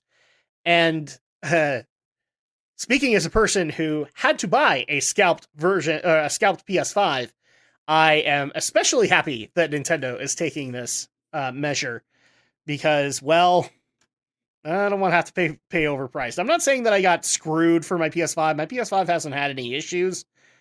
But considering that we bought it with an extra controller, and that controller gets used very little, I could have used that money back. So, Yeah, I mean I bought my PlayStation 5 scalped as well. So yeah, no, everybody I did, because nobody could get one. yeah, it's well, I mean when they first came out, my somehow my ex was able to get like multiple PS5s when they first came out. I don't know how he did Confirm, it. your ex-husband was a scalper. Oh my god, he was. Ah. And he posed himself as so glad noble I to people. divorced him. I just What? I just laugh at the irony. He was such a noble person, and yet he probably scalped PS5s. Oh my god. So, but yeah, Sorry, that's what you're hearing is the sound of me like partially dying. Yeah, so I yeah. just got to make a Horcrux really quick. That's like the joke I've been making lately, and I don't know why. I don't know either, but I love it. I love good. it. I love it so much. I'm going to share it with Andrea.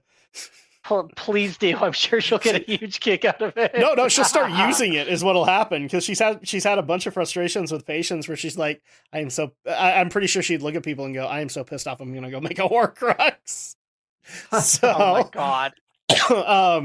but yeah, I'm ultimately I'm very happy about this decision, especially when considering that, we're bringing up the scalping problem that happened with the PS5. Were you guys aware of the analysis that happened after COVID that basically kind of proved that it didn't matter if COVID was going to happen or not? We still would have had a scalper problem with the PS5 and the Series X. Oh, I didn't see the report, but I believe it. I believe it too. They were like way below they had like a 2-year quota of amount of consoles that they needed to have, and both of them were way below what they expected to be, especially considering the demand that they thought they had for those consoles. So I'm glad that Nintendo is taking some initiative in this regard, especially since right after this happened, I don't know if you guys saw this or not, but Sony teased that a PS6 was in development. Yes, I saw that. And I immediately went, oh god, it's going to be scalping season all over again in my head.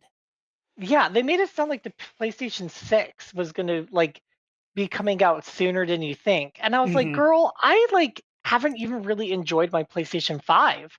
Well, the thing that threw me off with that announcement was they basically said that this was all according to plan, because according to them, the PS5, which hasn't been out that long, by the way, boys and girls, like maybe 4 or 5 years, it is 50%. It is more than 50% through its life cycle.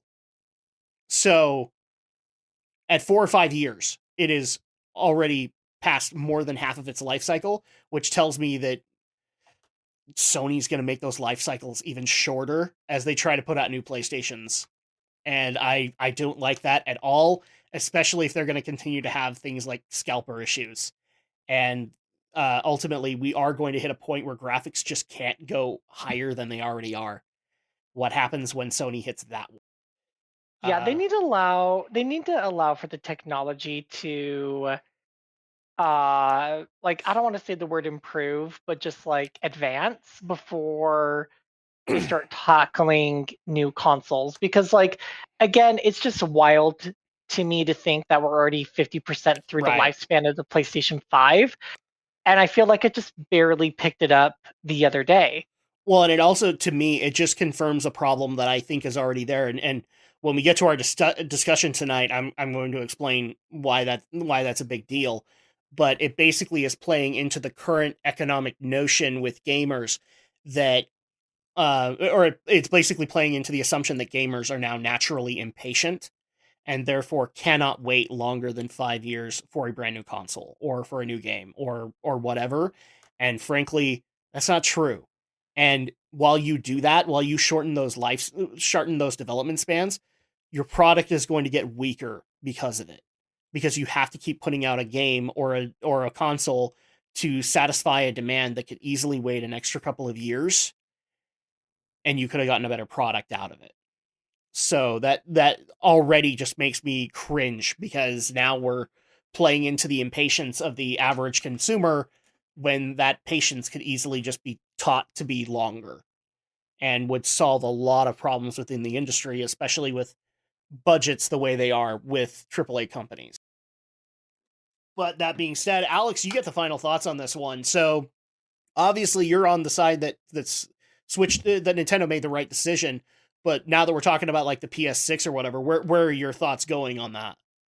God, I really hope PS6 is not going to be coming around the corner anytime soon. I hope I guess it's inevitable we'll get one. I get it. We are a decent chunk through PlayStation 5 here, right? But it's just like, at what point are we going to finally hit a technological ceiling? It's sort of like, I don't know where else we can go, besides just the advancements in AI that have come out in recent years. Mm-hmm. But I don't know how or where those are going to factor into new console development. I mean, I'm sure they will at some point. I don't know what, though. Oh, wow. I actually completely got it wrong. For some reason, I thought the PS5 released in 2018. No, it's 2020. It's 4 years old, guys, and it's over 50% into its life cycle.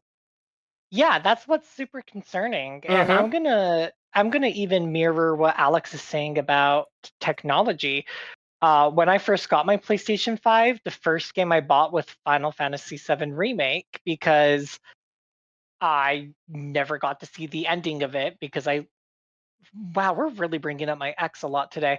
But anyway, I just like, I never got to see like exactly how it ended, and I wanted to play it myself, so I did. Right. And my dad just happened to be in the room when I was like, he had gotten home. He was watching me, strangely getting like super involved in the game, which was like a little weird. Particularly because it was the part of the like when Cloud properly meets Aerith, and then she hires him to be the bodyguard, and then I eventually reunite with Tifa, and my dad is like, "Whoa, who's Tifa?" And I'm like, "Dad, this is not a television show. Stop." It's official. Brenton's dad is Team Tifa. He really is. Like, that's the funny thing. But as I'm like playing this, like as I was playing, even like my sister had come downstairs, and she was like, "I thought you were playing a video game," and I go, "I am." This is the game? Uh-huh. Yeah. Why does it look so real? Why does it look like a movie? Because that's where we've gotten. I was like, this is where we've gotten, girl. Like, I don't know what to tell you. Mm-hmm. So even with like, and I mean, I even had tons of reactions from Jason's ex-wife when she was watching me play Horizon Forbidden West, and like, again, same reaction. Is this a movie? No, this is a video game. Wait, what? Well, I mean, this is all. That's kind of where the industry's gone now. Yeah, and I mean, these are all during cutscenes, so it's like harder to tell because it's a proper animated cinematic at this point. Yep. And so again, I mirror Alex's statements. Like, where we go, like, we're gonna hit a technological ceiling at some point. Oh yeah, it's gonna be sooner than a lot of people think, by the way. So I don't know where developers are getting. Well, actually, I'm not even going to make that statement. It's a gross generalization that all gamers are impatient, because I am not. I am very content with what I have. I have more than enough games to play. I never feel like there's nothing that cannot entertain me. It's just a simple matter of what am I feeling, unless I don't have enough to play. Well, and unfortunately, the assessment that comes from that is not a fair assessment, because it basically comes out of data that is inaccurate anyway, because when they scoped a lot of that out, this was under the presumption that basically moms who play Candy Crush all the time, they're considered gamers.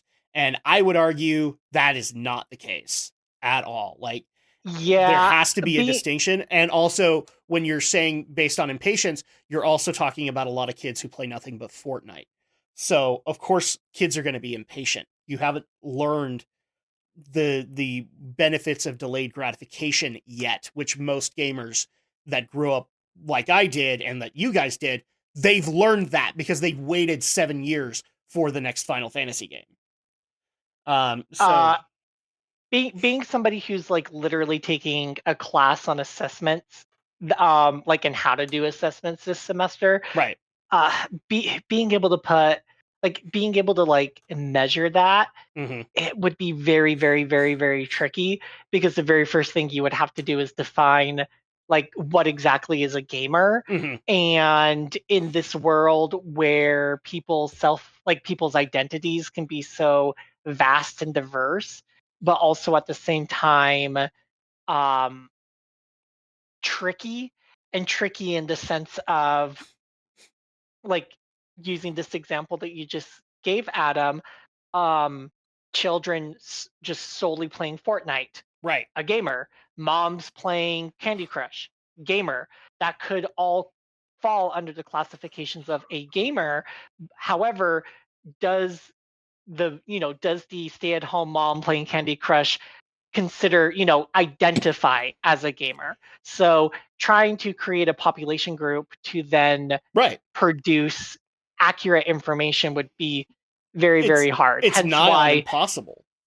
Especially with a lot, like, for example, one of the data collection studies that happens with, say, like film, where they can separate demographics, specifically saying like this is a group of drama goers who see nothing but drama movies. This is a bunch of action movie people. This is a bunch of documentary people. They don't even do that for games right now. Everything is done with such a broad stroke that data collection is, I would actually argue, nigh on impossible to understand, because you're classifying people who, being gamers, we wouldn't classify them as gamers. You're basically saying my next door neighbor who plays nothing but Call of Duty is the most hardcore of the hardcore gamers. I would argue, and I've said it to him too, like, I'd say he's a casual gamer because he's very surface layer. He hasn't really delved into anything other than the franchise that he likes. What's different from that compared to, say, a soccer mom who plays nothing but Candy Crush? Not a whole lot, honestly. Yeah, that just sounds super, super tough. So again, that's why I said it's a gross generalization. Right. It does not accurately represent the population at all. I can guarantee you it doesn't represent gamers like you or I. Certainly doesn't represent gamers like Alex. And so at that point, it's very difficult to say like any of this data is accurate in any way or form. But ultimately, Adam, it's not. No, it's not at all. But this ought to unfortunately make you guys feel worse, because I actually just did look it up. Sony is currently looking at a 2026 release date for the PS6. I can tell you right now, I'm not going to be able to afford it. First of all, I don't think it's going to. I don't even think it's going to make it to 26. I think it'll be further than that, because I don't think they're that far along. It's going to have to be, and it makes me wonder what Microsoft is like, what kind of scramble Microsoft is in the middle of right now. Right. I'm sure because they don't compete with Nintendo. They only compete with Sony.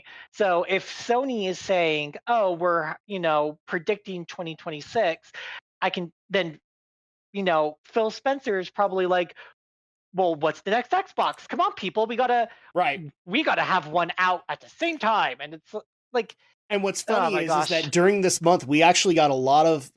I kind of wanted to bring these in, but we might bring it in as a discussion later on.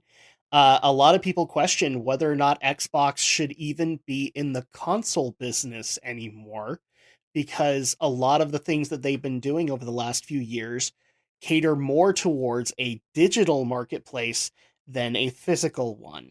And so in that case, the argument is basically that there shouldn't be another Xbox console. They should basically become Steam. Interesting. So we might have to have that discussion. And there's actually, like, we could go in fact, the next month's discussion is going to go into this, because there is a wonderful, I can't even believe I'm saying this, a wonderful article from Polygon that goes into a lot of the problems that are existing right now in the gaming industry, and why I actually do think that we won't have to worry about the PS6, because the way that things are going in the gaming industry is going to crash before 2026 even happens. And so we'll have to get into that. And funniest thing, the discussion that we have tonight is going to be a contributor to that a little bit as well, in my opinion. But just to keep moving things along, let's go ahead and get into the next story that we have, which was the DICE Awards. Now, the DICE Awards usually is the place to be able to get more accurate representations of the games that performed the best throughout the year. And I will say when it comes to the winners, we kind of got that, although I have been seeing some changes in DICE that make me a little worried that they might not be as great an accurate representation as they used to be in previous years. They might just basically become the early February version of the Game Awards. But let's really quick go over some of the bigger winners that actually happened here. And it was actually a little bit more balanced this time around. I mean, for crying out loud, Hogwarts Legacy got nominations. So good on Hogwarts Legacy, right? Yeah, I guess so. But with I that, agree. But with that being said, we also did get some other surprise winners in the fact that in Outstanding Achievement in Animation, we got Spider-Man 2. I was kind of surprised by that because we had it competing with Final Fantasy 16, Hi-Fi Rush, Mortal Kombat 1, which actually did try to kind of overhaul a lot of the models, and Super Mario Bros. Wonder, which took a whole new art direction for the Mario franchise. Art direction went to Alan Wake 2, which I do think was a good idea. Achievement in character, I have a little bit of an issue with, and that was just because they picked Miles Morales. Whereas from what people are telling me, especially in things like Baldur's Gate 3 and Alan Wake 2, we actually have better character exploration happening in those games as opposed to Miles, but I haven't played any of them, so I can't really state. Music composition also was a little shocking because Spider-Man 2, whereas they were competing up against Diablo 4 specifically and Alan Wake 2, which, had good soundtracks in my opinion. Like, I haven't even played Alan Wake 2. I've heard enough of its soundtrack that I'm already sold. So that's already kind of a difficult thing to sell. Baldur's Gate 3 won Achievement in Story, which does make sense in a way. I do kind of wish that had gone to either Dave the Diver or Alan Wake 2, but it makes sense for Baldur's Gate 3. The action game of the year obviously went to Spider-Man 2, and I disagree with this because I think it should have gone to Hi-Fi Rush or to Armored Core 6. Those are actually some of the better ones. Street Fighter 6 got Fighting Game of the Year, but of course the one that we have to get into, where is the Game of the Year? It's all the way down here. Obviously went to Baldur's Gate 3. Any surprises by anything that I've said thus far? Not really. Not really. In fact, Baldur's Gate 3 walked away with a lot. They kind of swept. And justifiably so. They took away Game of the Year, they took away game direction, game design.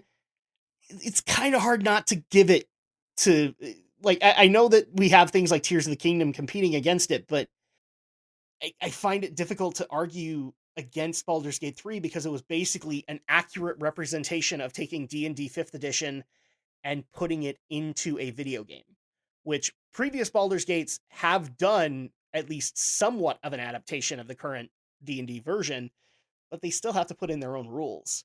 This is one-to-one.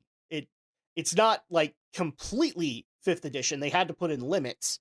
So like being able to do things at level 20, I think is kind of restricted. But as far as the rules are concerned, this is D&D 5th edition in video game form. So I can't help but give those developments. The only thing that was, I have no problem saying this, the only thing that was frustrating about the DICE Awards this year, because I did pitch in for a little bit of what I could find, there was a lot of talk at the DICE Awards this year that was very preachy, specifically towards a lot of the layoffs that are happening within the gaming industry right now. And it was really overshadowing a lot of the achievements that some of these games are taking. Did you guys notice any of that? I didn't even watch the ceremony, so I don't know. Yeah, I'm in the same boat. Yeah, there was a lot of basically having a bunch of developers coming on and saying, "Stop fucking firing my friends!" And it was, insert AAA developer who is not making good games right now. So, I mean, I hate to be the asshole in the room, but if you're not making good games, then obviously jobs are going to get lost. I'm sorry. So DICE was kind of disappointing this year, but I do like a lot of the winners that they had, in particular for this, and it's a better representation, at least in my opinion, than it is for the Game Awards. Am I wrong in that? No, I pretty much would agree. I think Dice tends to have a bit more balanced. That and Mm-hmm.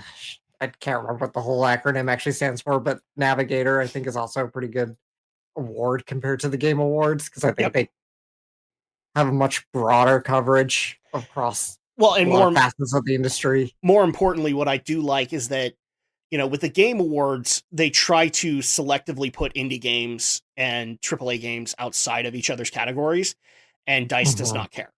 DICE says, "Oh, this indie game is an action game? Okay, it's competing up against Spider-Man 2." And I do think that that's actually the right way to do it because, sometimes the indie game gets it right and the AAA game doesn't. So I do think that it's a little bit more um, on the bullseye compared to the Game Awards, which is, I think even Jeff Keighley has admitted at this point, the Game Awards has basically just become a spectacle and it's just there for trailers. So at that point, I think that sums it all up. Any final thoughts on the Dice Awards now that we're getting into it? For me. Not really. It's pretty straight down the line when it comes to a lot of the winners. And yes, congratulations to Baldur's Gate 3 for basically taking a lot of the awards. Spider-Man 2 is the only other one that had about as many. So good work on them. So moving into the next story that we have, this is where we get a little bit more into a new segment I'd like to call Small Story Roundup, which is basically a bunch of small stories that people bring to me that don't have a whole lot, but some of them are actually updates. So I do actually want to make sure that we cover them and at least get them out of the way, and you guys get opinions from them. So starting things off, we have an update in regards to the Alec Baldwin movie set shooting incident. In case people did not know this, he has been charged with involuntary manslaughter, I believe is what the official charge is. And the Rust Armorer also was charged with involuntary manslaughter as well as tampering with evidence. And actually, we just barely heard the results of her trial, which is that she has been found guilty of involuntary manslaughter, but not with tampering with evidence. For those who are wondering what the tampering is, apparently there was an accusation that she had a small bag of narcotics on set when the incident happened, and she tried to hand it off to another crew member. This could not get proven. So that one did get not guilty on that count.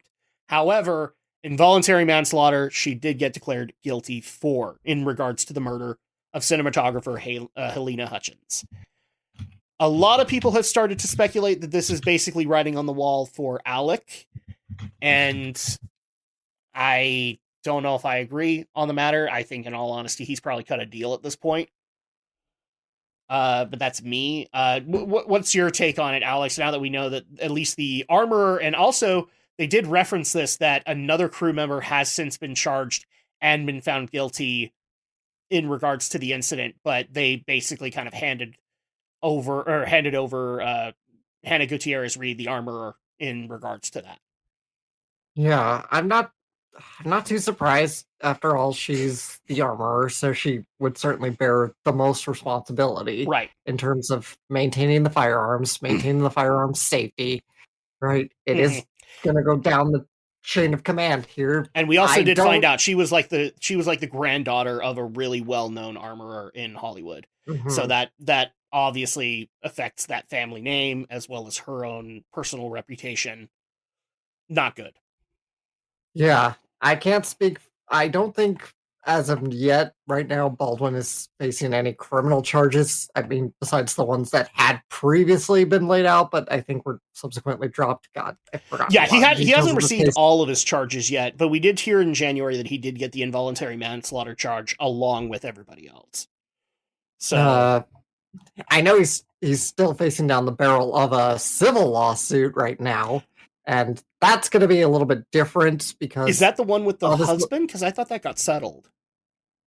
I'm looking through the AP article here. Let's see. Because I think no, actually, you know what? There might be a second one, but I can't remember who the other person was in regards to that. Because I think the husband did get resolved, which did result in Alec Baldwin paying out. But in regards to this particular case, the lead attorney for Hannah Gutierrez Reed has also said that they will be appealing the decision.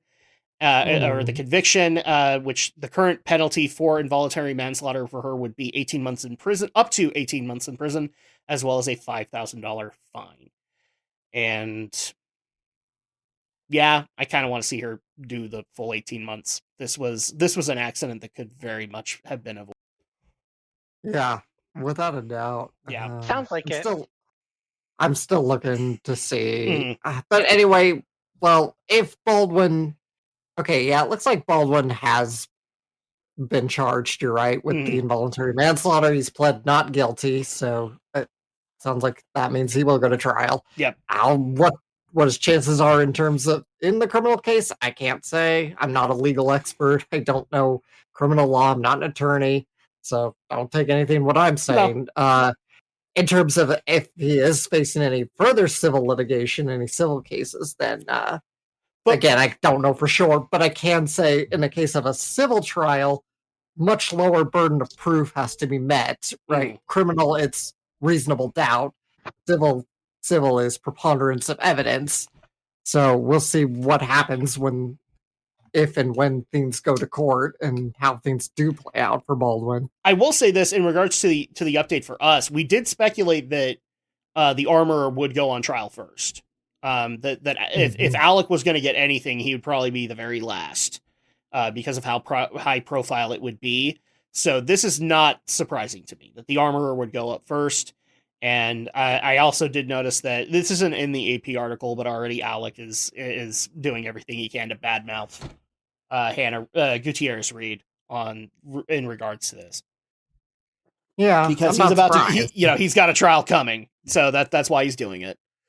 So, but that's pretty much it. Final thoughts from both of you on this. Like, I really wish I could say that there was something surprising about this, but no, that's pretty much how I kind of thought it would end up, is that she would go to trial and either, they don't say if it was an official finding that she was found guilty or if she cut a deal for it. I would guarantee that she probably had to have cut a deal. Otherwise it wouldn't have gone well for her. But overall, not surprising in that verdict. Anything you guys want to add? No. Nothing more for me, no. Yep. So let's get into the next story that we have, which a lot of people sent out to me, including Alex discovered it, is that unfortunately, Warner Brothers Discovery has officially decided to shut down the production company RoosterTeeth. Does this affect any of us? Like, were you guys, like, I mean, obviously me and Alex make jokes about red versus blue, but were either of you guys watching Ruby or Genlock or any of the other things they were working on? No. Okay. I was not. I didn't. I heard about Ruby way later, and when I started seeing stuff for it, I was like, I mean, if I get a free minute, maybe. But I wasn't really on board with a lot of the animation for it.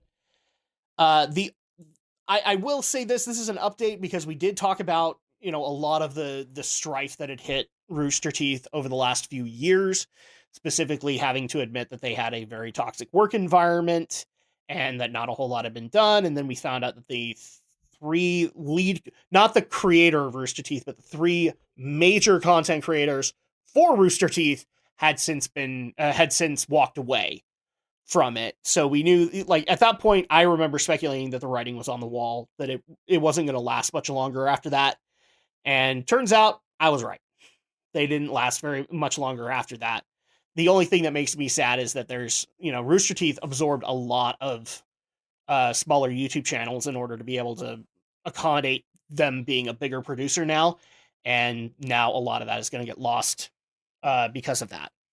But overall, I should specify, this covers Rooster Teeth in general as a company. They did actually have a podcasting arm called, I think it was like Roostercast or something like that. That is still in operation, but Rooster Teeth itself is dead. And in fact, Warner Brothers is looking to sell off the Rooster podcast network in order to be able to accrue some of the lost assets from it.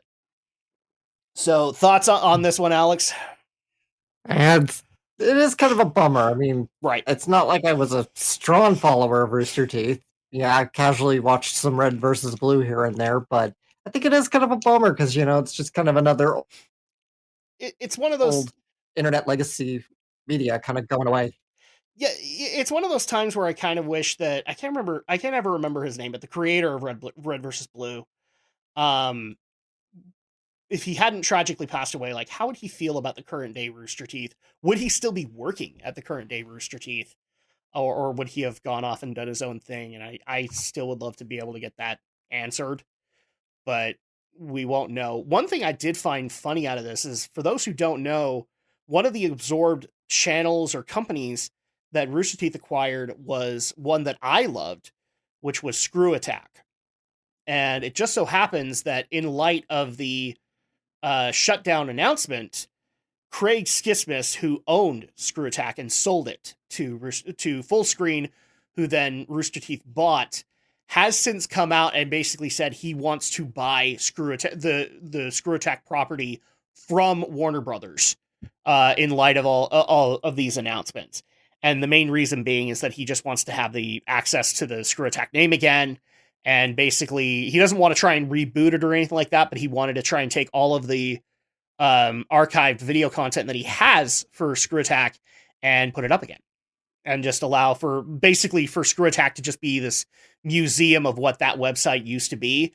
And to me, that's a great goal as far as I'm concerned. I loved Screw Attack back in the day. Do I think he's going to get it? I honestly don't know. I hope he does, just so that we can get a lot of those old Screw Attack videos back. But I'm not sure. Were either of you guys fans of Screw Attack? I think I only really ever went there for AVGN episodes.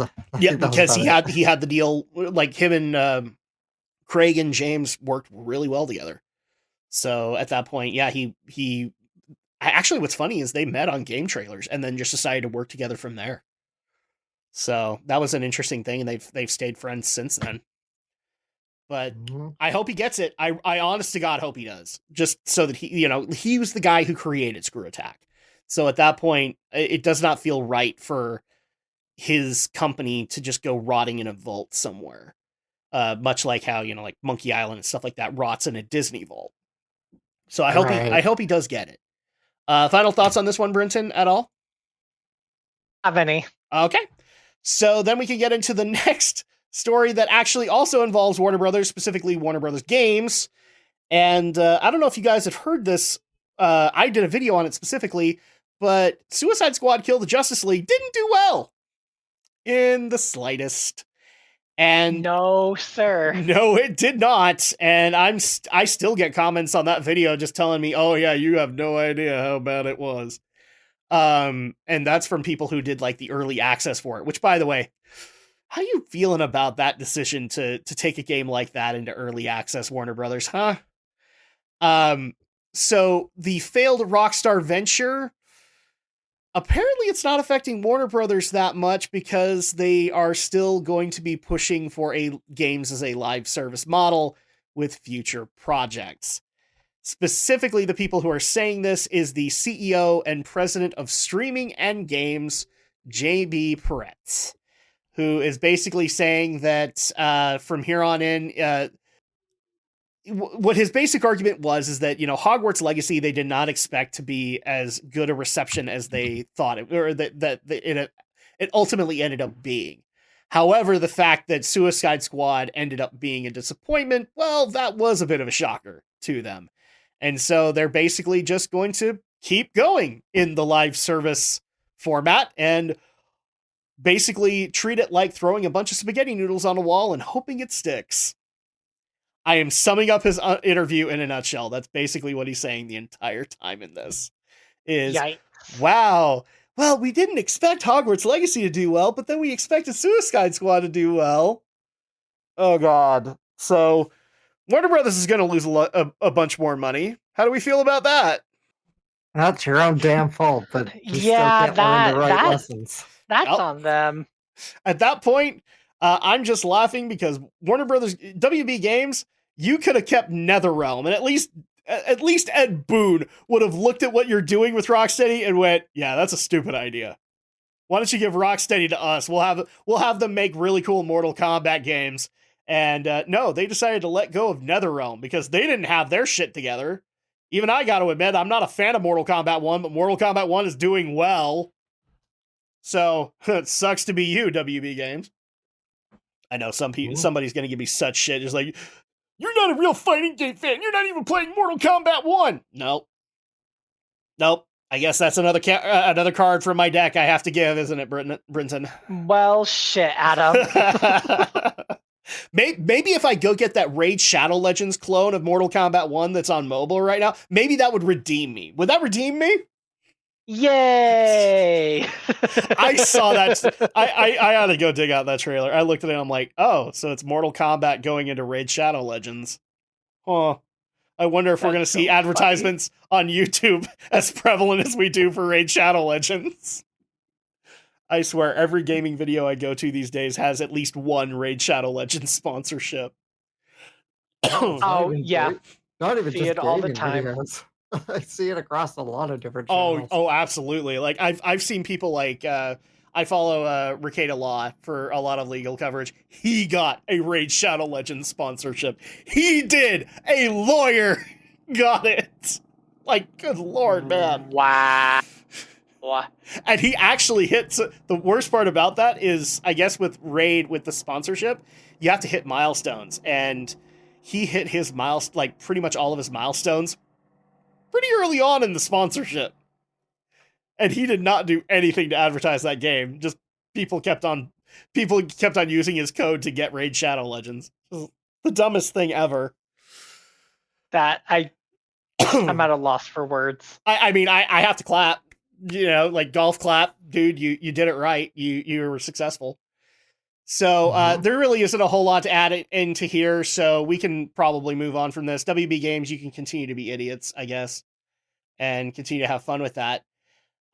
So this is, I wanted to couple this other one with another story, but technically we haven't officially gotten confirmation for it. And I have a feeling that's going to be coming in March.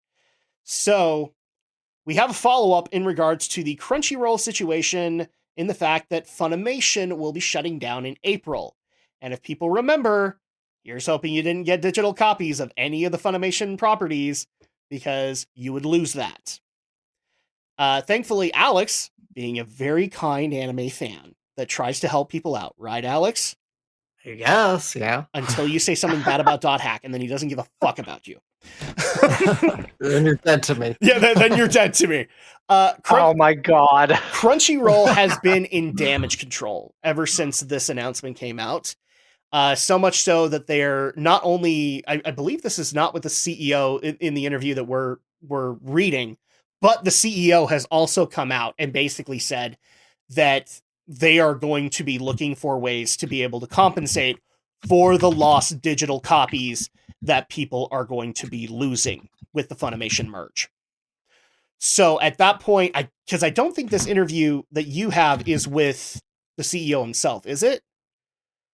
I don't think it is. It doesn't. It's not. Oh no, Crunchyroll president, the president of Crunchyroll. My bad. Yeah. So Raul Perini, I believe is how you say it. He did reveal that they are looking into other means to be able to allow you to get that value back. He hasn't been 100% accurate on it, and I think part of that is because they're still figuring that shit out. But right now, the ideas that are being presented, and I'm going to run these by you guys, you tell me if they're adequate. for it. All right. One, digital credits for things that you could purchase on Crunchyroll. That would amount to the amount that you lost with the digital copies. Oh, yeah, if it's equal value, I can see that being all right. What would you be able to use the credits for? I don't know, because like I know that Crunchyroll has merchandise, but I don't think that they allow for you to buy series digitally. Well, I mean, they have Right Stuff, so you could buy physical copies, right, Alex? Yeah, so you probably could use it on their store So to yeah, buy so you Okay. either buy the series you might lose from the digital copy or buy other merchandise you want. and because they're connected with things like Amazon, you would probably be able to use it there too. I don't think they have any connection with Amazon. It's Yeah, just whatever. Crunchyroll is officially a channel on Amazon, and so they get the same kind of crossover that channels like Stars do. Okay. So I know because I actually do have the connection, and I didn't even ask for it.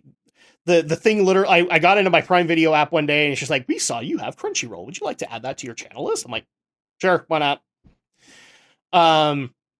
So you have that's one of the options. One is, so that's the digital compensation for it, which also would go into towards like a store credit for Blu-ray purchases, like Alex was mentioning, things like that. This is where it gets tougher. If it's content that only Funimation offered, but that Crunchyroll doesn't offer, because believe it or not, guys, there are some properties that Funimation had access to that Crunchyroll does not. So, for example, some of these would be Vision of Escaflowne or Steins Gate. If you had those, then they would try, again, emphasis on try, to get you credits that would go towards the services that those properties are on. So the example that the president gave is like, if it's on High Dive, then they would try to work something out with High Dive to be able to allow you to have access to Vision of Escaflowne.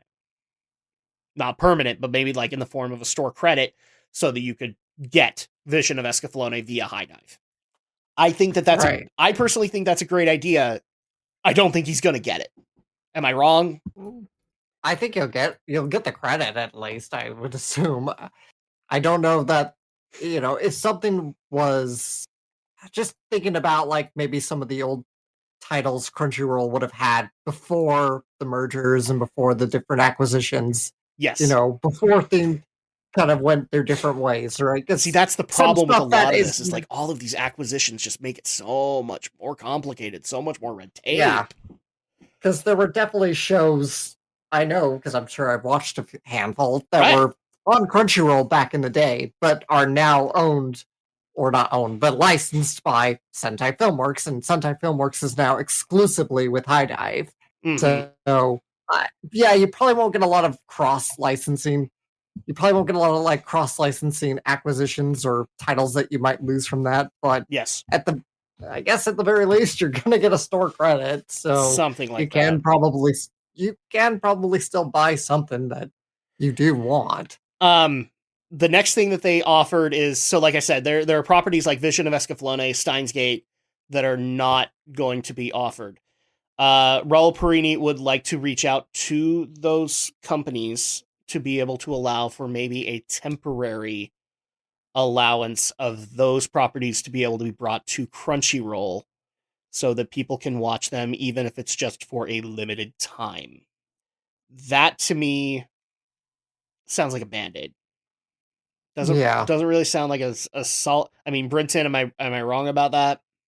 Nope. That's a band-aid. That doesn't solve the problem, but maybe that would be something that he could negotiate. So I don't know. I'm not for it, but I'm not against it either. Also, the fact that he would offer in-store credit to companies like Right Stuff that they own, or other anime shops that they own and are aware of, so that you would be able to purchase other anime merchandise with the amount of money that you lost. I don't know how many companies in anime merchandise they actually have. I'm only aware of Right Stuff. Do they have stuff for like anime t-shirts and model kits or not model kits, but figurines and stuff like that, Alex? Yeah, they do. Pretty much everything that Right Stuff has now essentially just been rolled into the Crunchyroll store. It's like Funimation. Like, this is the case with Funimation right now. Everything that was there is essentially being just rolled over into the Crunchyroll store now. So Mm-hmm. merchandise like t-shirts, plushies, figures, CDs, manga, books. It's all pretty much there. Yeah. And so those are the things that are being offered. Now, the reception for this is why we have an additional interview with him, kind of going over into the nitty-gritty of this, because a lot of people are not happy with that, because you know, a lot of it sounds very far-fetched, and it isn't, more importantly, it's not definitive answers. And so Raul Perini did do an additional interview, basically just trying to explain this is a difficult process and we're working on it not round the clock, but we have a team that's working on it to try and figure out how we can do this for you, because obviously, you know, this is going to go through whether we like it or not. But we want to make sure that you get that value back. And some people feel that it is too little too late. I tend to think that as a president of a company, I'm going to give him some credit here. The fact that he is willing to say this and say, yeah, we do actually want to be able to give that, I would give him that credit. Whether or not he could, I think both Alex and me, and probably Brinton would agree, that's where this gets difficult. And so at that point, the public perception might be is like, oh, well, he promised this, even though he didn't in the interview. He promised this and he ultimately broke it. And I want to give the guy credit where credit is due, because he could have easily been like the EA CEO and just thrown a big middle finger in your face and let you deal with it. All right. And a lot of AAA game CEOs will do that and just say, well, sucks to be you. And I'm going to give this guy credit, at least for right now, that he is saying, okay, well, we understand that this is a problem. Let's see if we can find a solution. Whether or not he's going to be able to find that solution, well, that's a whole other onion to peel. I mean, Adam, you're saying all the right things here. The fact that there's even talks about a solution rather than, well, that sucks, is better than nothing. Mm-hmm. And if no solution is found, it doesn't sound like we would be left or, you know, those affected by this would be left in the dark. It would be a conversation of, we tried, and this is why we were unable to arrive to a solution, and we're sorry. This really, really sucks, and we probably should have planned for this a little bit better. And at that point, I'm going to point you towards the IGN article about the importance of physical media. And I just want to point this out. This has become a very big issue to people, not just the digital copies, but a lot of the changes that are being speculated with how shows are subtitled now, and how dubbing might be looking in the future, and some of the other problems that we're actually going to get into in this particular podcast. That you guys have reached out and basically asked for us to do a roundtable discussion on where anime is going and whether or not it's going to be a good direction. And I'm happy to say that we are going to be doing one. We've got the Shadow Blazer joining us for it. And I think we're also going to have Rising Sun reviews, but we're going to get into these issues and discuss like what the importance of physical media is for anime fans now. What is the importance of, if you want to be able to enjoy a product in the most authentic way possible.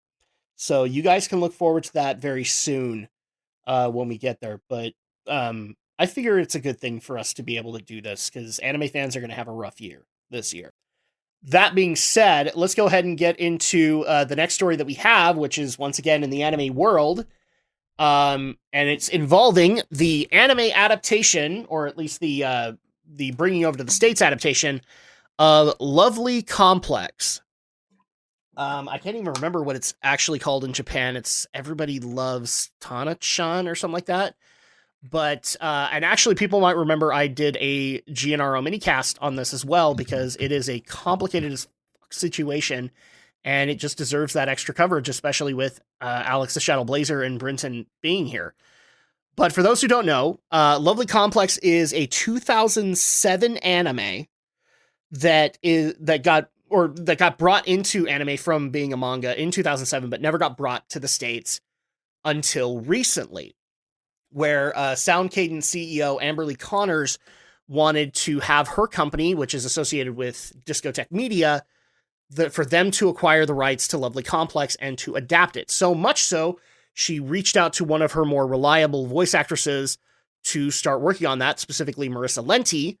And Marissa Lenti reached out to a YouTuber freelance writer that goes by the YouTube handle Jelloapocalypse. His real name is Brendan Blaber, and they actually worked on a pro bono version of the dub for Lovely Complex.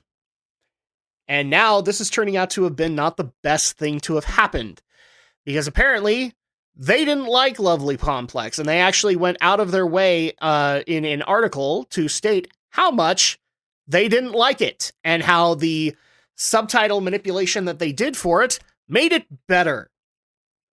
So let me grab a couple of excerpts from this article that the article we have from Niche Gamer is referring to, but basically, anyone who watched this show as a kid and has fond memories of it and revisits the dub will think, wow, it's just as good as I remembered. No, it isn't. We made it good. This show sucked. And this is in reference to, I haven't watched this anime, but apparently the main character, Tana-chan, had a bit of a in-job spat with a perceived trans character. And so they took major offense to this and tried to not only make it more sensitive towards the trans audience, but also tried to, quote, fix the dialogue that was written in it and completely changed a lot of it. Now, given that changing subtitles is a hot button issue in the anime community right now, you can all imagine how well this went.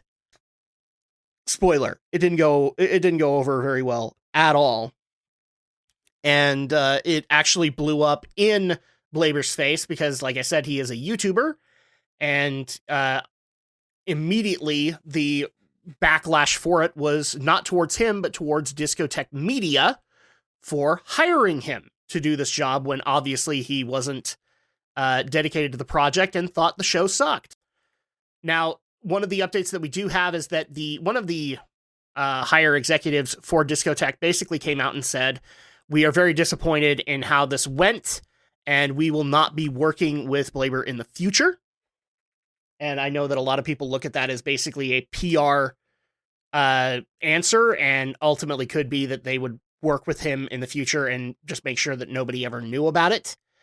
And to that, I would say that's a bad idea, because I know this about anime fans, that they can tell when subtitles are being messed around with, and they can more specifically tell who is messing around with it. And so if they get even the slightest intonation that he's being brought into more Discotek projects, Discotek is going to see their sales go down from it. Not by much, but they are going to see that happen. What makes this even more disappointing is that shortly after a lot of this dub controversy that happened, we then found out that the mangaka for Lovely Complex committed suicide. I got to stop you right there, Adam. No, that's a different mangaka entirely. Oh, it was? Okay. Well, Yeah, I'm happy about that. I'm not happy about suicide, but I'm happy that it wasn't the exact mangaka for it. Yeah, it's a different mangaka. I mean, we're not really 100%. How did it get connected with Lovely Complex? I really don't know No idea. where that's coming from, but I'll throw a quick context on that story. So the mangaka for the other work that is mentioned, can't remember off the top of my head. Yeah, tragically, she did take her own life. We're not 100% certain why she did it, but just before the most that we know about it is that there was like a note on her, but the police have shut up about the whole thing because obviously it's a suicide case. They're not letting anybody know anything.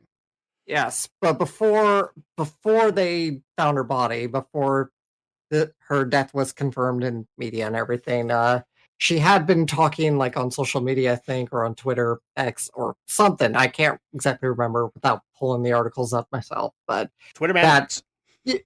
yeah, that she was that there was a live action show based on one of her manga in Japan, live action in Japan. Mhm. She was pretty upset by it because I guess the network was deviating a lot from her manga, and they weren't really. She couldn't get in touch with them. I don't want to say that's the exact reason. I think No, a people lot who of this is take their very own, vague. a lot of people who take their own lives. There's a lot of deep rooted, complex psychological issues that go into such things, far beyond what I'm qualified to talk Well, not about. only that, we're talking about a mangaka where there's a lot of pressure because you're creating something brand new and you're hoping everybody will like it. Kind of Yeah, thing. That just adds to it. it's awful what happened to her, and I don't want to pin it on something as simple as she's upset because her work was. I could understand that agitating her if she's already in a deteriorating mental state. Like I said, this is beyond what I'm even remotely qualified to talk about. So I'll just have to leave it at that. I should at least do justice and get the correct name here. I want to say it's Ashihara is her last name or her surname, I guess. Probably. Yeah, Ashihara. Hinako Ashihara. Hinako Ashihara. And she was the mangaka for Sexy Tanaka-san. That's it, yeah. Sexy Tanaka-san. So yeah, not related to the lovely complex author. Okay. But still. Let me look that one up. Lovely complex, which is... Give me a sec, it's coming up. It's... Original, by Aya Nakahara. That is the author. That is the author of Lovely Complex. So with that, we actually did see in regards to Ashihara, and because Lovely Complex has been tied to a bunch of things, including the Dragon Maid, the subtitle changes that happened years ago. All of that is being tied together. We actually did see, in response to specifically Ashihara's death, George Morikawa come out, who is the mangaka for Hajime no Ippo, who actually is part of the...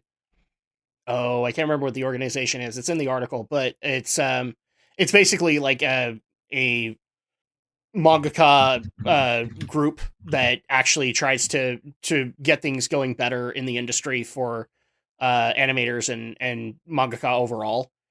And so he actually decided to step out in regards to a lot of the changes that were happening with Ashihara's Sexy Tanaka-san changes that were happening, but it also kind of entailed into all of this other stuff where you're changing the dubbing and everything like that. And I actually did find it interesting the way that he did pronounce or that he did put things, because I think he actually hit the nail right on the head that a lot of the US anime industry needs to start learning, because that's going to be a very, very big contributing factor to a lot of the solutions that we're going to be talking about in that round table. So let me go ahead and go into the quote that I think is relevant here. I wasn't interested in any of those things, and he's talking about in regards specifically to Hajime no Ippo being adapted to anime. I wasn't interested in those things at all, so I kept turning them down. About 10 years later, a company came to see me with a large group of people, and I nodded to their enthusiasm and offered them one condition. Please don't disappoint the readers who have bought the 40 volumes of the manga. To cut to the chase a little bit, eventually, when the anime was being adapted, the first few episodes were changed. And he was not happy at all with it because, again, he wanted to keep the readers in mind, because the readers are the ones who supported the overall product. And when he saw the changes that were happening in the anime adaptation, he actually went straight to the higher ups and basically said, "That's not what you promised. Stop now. If you don't stop, I will stop the serialization." Basically stating that as the mangaka, he had power in the agreement that they had written, that he was able to stop the production of it because he was not satisfied with what they were doing and they were not adhering to their part of the bargain. I was then later assured that they would improve the quality of work, and I backed off for the time being. After that, the work turned out great, and we developed a relationship of trust. So I stopped checking the script and left it entirely in their hands. This actually created a later level of trust where he was able to appoint, or at least get, Kohei Kiyasu accepted as a scriptwriter, which was a person he had been working with to work with Kodansha in regards to this, who he also knew was going to be respectful of the source material and respectful of the readers. And ultimately, this all goes to his overall message, which is basically that the original author's intentions need to be respected. And if you want to change it, you need to be able to do that with either with their blessing or with the blessing of the owners of the IP. And I do actually like how he was able to say this, and I would recommend that people go into the Bounding into Comics article that goes into the tweet specifically that George Morikawa put out. Just basically him stating that the respect needs to be in place for the mangaka creator, even when it comes to an anime that is being adapted into the States, and more anime companies in the States need to take this in mind. With that, I'm going to open this up to you guys. You guys' final thoughts on the whole lovely complex situation, but if you want to get into the subtitle dubbing fiascos right now that are happening in anime, feel free to do so. Well, in regard to Lovely Complex, I'm really shocked that they did not put that one. I guess I can understand the contracting of a freelance. Discotheque doesn't typically dub. They go for a lot of older school. No, they try and do a niche. lot of stuff as low cost as they possibly can, because Discotheque is 'cause- not a big is not a big anime property in the States. So Yeah, they go and they tend to release much more niche titles, Right. older titles that have kind of been passed over by the larger distributors over the years. So I get it. But the fact that they also wouldn't have put a very stringent, uh, like, fuck, I can't remember what the hell they're called, a non-disclosure agreement Mhm. on on these people that they're working with. Because geez, I've always heard this about a lot of the people in a lot of the North American industry, right? Is at least in the past, certainly that actors were pretty much forbidden to talk about the project until it was out, right? They Right. couldn't talk, and we're talking the days long before everybody was on social media, before things like Twitter and Facebook existed, Right. right? They were kept they had to be pretty quiet about what they were doing when they were working on stuff until the product was out. And the fact that I guess because the product might technically have been out already, just in a subbed only form, but the fact that this dub writer went ahead out and started trash talking the Because that's the biggest problem that show that he's working on, and it's like, The- oh my god. that's the biggest problem that like when I brought this story to you, Alex, like that was the biggest thing that you and I had an issue with, is that like we get it, he didn't like it and he decided to dub things the way he did. The biggest problem that we had was that he went out and fucking bragged about it. Yeah, it's like, way to kill your product before people actually have a chance to talk. Way to see it kill for your product. themselves. Way to show that you will have no respect for any future properties. Way to kill your freelance career, because now you basically have just added a bunch of uranium to your freelance page. Now Yeah, a lot of companies are not sure if they're going to want to work with you at all. And I know that some people are going to bounce to me and go, well, Discotheque will just work with him behind the scenes. Again, they can do that, but then I can guarantee you that there's one thing I cannot underestimate, and that is anime fans who know more shit than I do and can tell who is writing the subtitles. Yeah, but, so at that you point, know- there will be losses in that regard. it's like, could they? Sure, but why would they want to? The dude's already proven that he's kind of a loose cannon Right. for them. That he's going to cost them sales. He most certainly has cost them sales. There are stringent fans who will never pick up a show if they think that the overall concept has been changed. Yeah, you think With or gamers are without- picky, boys and girls? There's nothing beyond the pickiness of anime fans. I can tell you that much. I have seen way more open-minded gamers than I have anime fans. When they know what they want, they know what they want. I'm not knocking Alex or anything like that, but like you get that right anime fan who knows that they want the exact thing, they know how to get it. And if they can't get it that way anymore, they will find a way. So, not meaning to cut you off there, Alex, but that's who you're messing around with. And right. And the fact that this could not only hurt him, but hurt the associates that he worked with, like Amberly Connors, right? It's like, I actually should have known better. Correct me if I'm wrong. Like, I want to get Brenton's opinion on this, because like the one person I want to hear from this entire situation is Amberly Connors, because she specifically, the Niche Gamer article points out, she went out of her way to get this property because she liked the original manga. And then she handed it over to the person that she trusted, and this is what she got. I want an interview with her. Did she get what she wanted? If I were her, I'd be hella pissed, because he's jeopardizing her career too for this. She runs a dubbing studio. She runs Sound Canvas.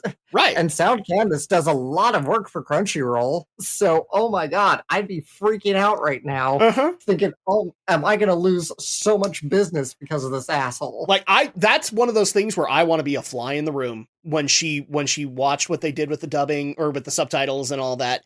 And then she saw the comments that he put out. I want to be a fly on the wall when that happened, because I can guarantee you she wanted his head on a platter.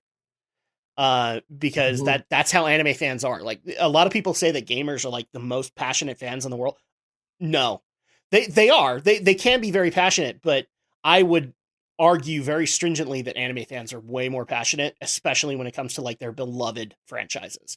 Like Dragon Ball fans, you can't knock Dragon Ball in front of them, not unless you want like 4 of your teeth gone from your mouth. All right, you can't do it. Video game fans will at least tolerate that you don't like their favorite game. Anime fans, not so much. So I would love to see like how she reacted to Jelloapocalypse, and I'm guaranteeing you, if she's involved in any of those projects, he is not going to be a dubber on any of them. I'd never work with him again. Yeah, never. right. Because it also speaks so badly, because like, I mean, granted, you don't speak Japanese, so like, but let's just say for the sake of argument, you did. You are such an anime fan that let's just say you get this job and it's an anime you don't like. I'm pretty sure, Alex, you would look at that and go, I am still going to give the most accurate representation of this as I possibly can, even though I don't like it. I mean, if I had the option, I probably would just turn down the job, because I would just say it's not for me. But if I really had to, like, okay, I need the paycheck, I'd do it. I might take on a pseudonym. Actors have done that. They've taken on jobs that they didn't really want, but they'll just do it under a pseudonym. That would probably be the most I would do. I'll do my job. I'll get the money for it. I'll move on with my life. I'm not gonna make a big fucking deal over it. Not only that, but like, you doing the job you didn't like, that tells your boss, like, okay, maybe I should give him the projects he does like, because then I'll get the passion out of him. And that would actually help you out. I noticed that Brenton has been very quiet on this. Either we've hit a nerve, or maybe he fell asleep at his desk. I'm not sure. I actually am running out of steam really bad. We should wrap up soon. Yeah, we probably should. But just kind of going. No, my only thoughts on this is that my thoughts on this are that I'm glad that there are individuals with the skills and capabilities to provide content, specifically this content in America. I do not think that any sort of writer, studio, artist, anybody who is not the original source creator should have the right to say, I'm going to make these changes. Right. I think that it is, at least not unless you don't, unless you have the creator or the company's blessing. Exactly. From these 2 examples that have been discussed this evening, it doesn't really sound like the blessing was really ever given. No. And in more specifically in regards to the Lovely Complex situation,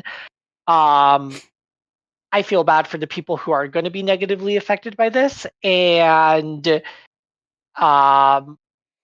and not to sound like an asshole or to wish poor things upon another human, but I hope this individual who changed the subtitles and the dubbing doesn't get any more work, because clearly he's not at the capacity to respect the source material and is not at the capacity to respect other culture. Which is pretty much what I said in my mini cast in regards to the situation, is that this guy, if he's like the most dedicated anime fan and this was like his dream job, you deserve to lose your dream job, because you screwed it up at that point. Like, you effed it up to such an extent that you deserve all of the consequences, especially when you went and bragged about it in an article that you, like, this guy's on YouTube. He knew this stuff was going to get dug up. It doesn't take long. Like who does that, honestly? Like, that's so mind-boggling to me. That's the thing that blows my mind more than in most of these situations, is that the people who run their mouths eventually, like, they don't ever think that, oh, if I write this in an article and then I go delete it from the internet, that somebody isn't going to go and find it 5 years later. I'm sorry, it doesn't matter what you delete. Yeah, we have between people air quotes digging off the internet. We have people digging up tweets from the beginning of Twitter to nail somebody to a wall. You don't think that something from 5 years ago is going to get found? Oh, good Lord. Nothing ever truly leaves the internet. So, nope, the internet is forever. God. So it really is. That being said, let's go ahead and get into the discussion that we have tonight and pretty much wrap things up, because it is getting pretty late on our end. I kind of want to give this a little bit more credit, but I do think that we can actually get into it. The discussion that we had was actually a video that Alex found in regards to, I think the YouTube channel was called NCS Master. And he basically went into one of the problems that the gaming industry faces, where they have a problem when it comes to announcing video games. Would you like to take it from there, Alex? Yes. So, as we all know, the game industry loves to hype up its next and latest, greatest games. Mm-hmm. Sometimes years before they're actually ready to have anything to show. Right. In fact, just a recent example at the Game Awards, Hideo Kojima's like, I'm working on a new game with such and such person. I can't remember who he's. Jordan Peele, I think. Jordan Peele. Yes, and I can't remember what it is, but yeah, it was Xbox exclusive. Yeah, it's like, okay, he's got nothing to show. He's got no footage. We don't know at what point. Is this a crazy idea in his head? Is it on paper? Is it in a preliminary state? Is it in an alpha build? Is it in pre-alpha? We don't know. It's Hideo freaking Kojima. Of course it's going to be good, right? Maybe, but it might suck. I don't know. Hey, guys, I'm a Kojima fan. Kojima's had duds, okay? He probably has. A lot of people still consider Death Stranding to be a dud, because it was in a drastically different direction than he'd ever gone. I would also argue that as much as people are going to hate me saying this, Policenauts is not necessarily his best work. All right. So that being said, continue, Alex. Yeah. Right. And one big example I know this video does mention is Metroid Prime. Oh 4. God, Metroid Prime. It's back, Brenton. It's back. Yay. When did Nintendo announce that game? Well, okay. Metroid Prime. Sorry, I got to put on my Metroid glasses here for a minute. So technically, we had it Alex, pulled up last month.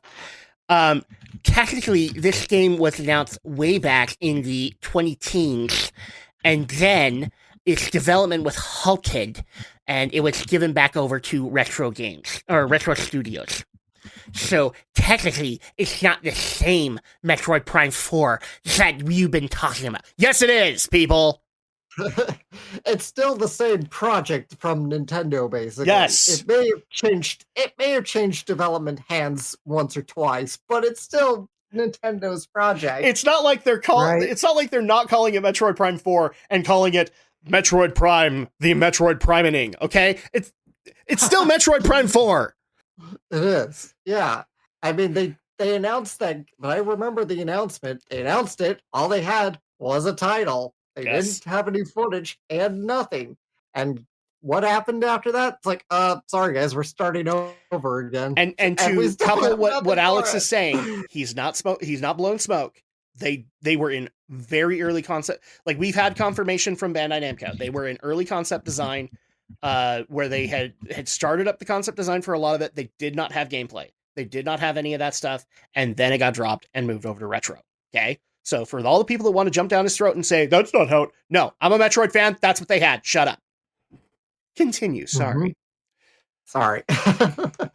So yeah, it's just basically, why do they announce games like forever and then like forever before they actually have something? I get it. Right. Developing games is hard. Shit happens. Sometimes unforeseen things happen, right? That Mhm. might throw a monkey wrench into your development. That's understandable, but like maybe make sure that at least you have a working prototype Mhm. to show off before you announce it, instead of just showing us a glorified animation trailer. Yes. At least have a working prototype, because even if something goes wrong and that throws the prototype out of whack, it's like, okay, you still have something that you're building off of, and people know that this is tangible. This isn't just vaporware that may or may not come in the next 1 to 25 years. Well, and another thing that really doesn't help with this is that so they announce the game, and then we find out later. And the perfect example of this, I have to bring it up again, guys. Anthem. Because when Anthem got announced and we got to see what looked like prototype gameplay footage, then everything got found out. And that was the most they had. They were still pretty much in conceptual development when that unveil happened. Okay? Mhm. So at that point, like, this is not just a problem of like announcing the games. This is also just very clearly stating that these game development teams are not working. And so that's a very difficult thing. Really quick, Alex, where did you fall in it? Because a lot of the video that you brought up was him reacting to a lot of the people that reacted to a meme, which was basically him using the Lisa Simpson meme of like, if you're going to announce a game, it should be like there should be like at most a 2-year window that happens before it comes out. Where did you stand in regards to a lot of his responses for it? I have to watch the whole video again, unfortunately. I don't remember his responses, but I would generally agree with the concept of like 2 to 3 years out from your game. So would I. Right. If you're a AAA game, you should be ready to go in about 2 to 3 years. I would actually agree perfectly with that. So would I. I had issues with what he was saying. I'll get into those in a minute, but I'm going to say this.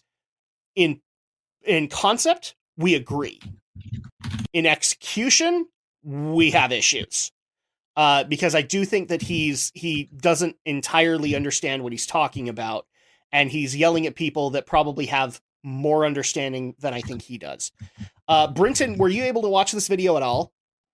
I'll be honest with you, Alex. I started watching it and I was like, I don't have the attention span for over half an hour. Well, where do you stand on that particular situation? Like, do you think he's in the right where if you're going to announce a game, there has to be at most like a 2 to 3 year window like where the game is going to come out, instead of like Metroid Prime 4 where it's like we still haven't had a game? Yes, I completely agree. And I would even add that if we're going to be waiting this long, the game better like blow my pants off and give me a hand job at the same time. See, that's the problem that kind of happens here, because like in my opinion, when you do announcements like this, you have what I think has now affectionately been called Duke Nukem Forever syndrome, where it's like, now, this game has taken 12 plus years to make, so it better deliver on this monster hype, and guess what? It doesn't, kind of thing. For those who want to give a more recent example, and I think it's relevant because he mentions it in the video, Kingdom Hearts 3. Kingdom Hearts, people had to wait upwards of about 10, 15 years. If I remember correctly. It's like Yeah, 14 years for Kingdom Hearts 3. Did it wow them? I mean, for a lot of people, yeah. But Kingdom Hearts 3 is actually one of the games that has had some of the most debate and controversy in its reception that in the series. So at that point, I would say, yeah, a lot of that is probably because it took 14 years to come out. So yeah, I remember Romney used to say, like, I was interested in. Well, yeah, Kingdom Hearts he was 3, but disappointed in Kingdom Hearts 3 as well. He ultimately played it. Oh wow, because I always remember him saying, "You kept me waiting too long, Nomura." No, we did a Why We Geek on Kingdom Hearts 3, and he pointed out a lot of the story problems that he had. And here's the thing. I wasn't on his side, but I understood because I can see where those were problems, kind of thing.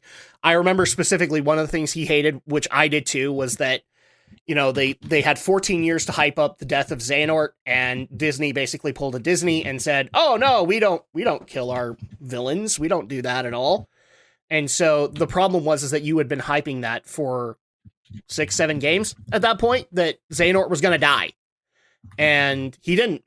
Well, he sees the light and then goes off to heaven, kind of thing, and that was really irritating. The other thing too was the death of Kyrie. That really pissed off both of us because that was just felt unnecessary. So that being said, I'm just gonna go ahead and go over these, and you guys can yell at me if you want. But this video got me percolating, Alex. So much so that I made notes, which is not a good sign for Alex. Because if I make notes, it means I'm probably going to have something to say. So one of the biggest things I did take umbrage with him was he was very irritated with some of the responses that he got, which were basically, he tried to sum up as be patient and shut up. And where I get that he had a problem with how these people were presenting it, here's the thing. Gamers do need to be more patient. And I know that people are not going to be happy with me saying that, but gamers do need to be more patient with not just the developers, but also the development windows. And the fact that if they want good quality games, you're not going to get good quality games in a 3-year span. A good quality game these days takes upwards of 5 to 7.5 years. And there's already speculation that by 2025, that window will become 8 to 10 years with the way that the gaming industry is currently going. So I am going to say that for him to kind of scream at people and say, well, be patient, shut up, is not necessary, it is not an argument. It is actually an argument. More importantly, the be patient part of it. I get the whole shut up because, guys, YouTube comments are going to happen. I get told to shut up how many times, Brinton, in a day? 6, 7. I share them with you. I share them with Alex occasionally, but I get told to shut up a lot. And so yes. At that point, I do think that be patient is something that gamers need to learn, because I think part of the reason that the gaming industry is in the rut that it currently is because gamers have essentially become impatient.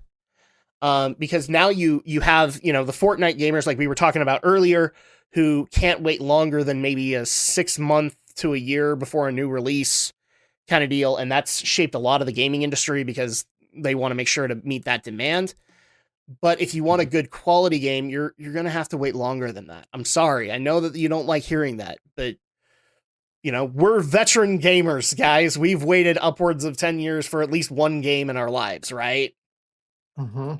And it's ultimately been worth it for us to do that. So I will give umbrage with him on this, that he needs to, because he actually had an entire section of this video at like the 20-minute mark that was just to the be patient and shut up crowd.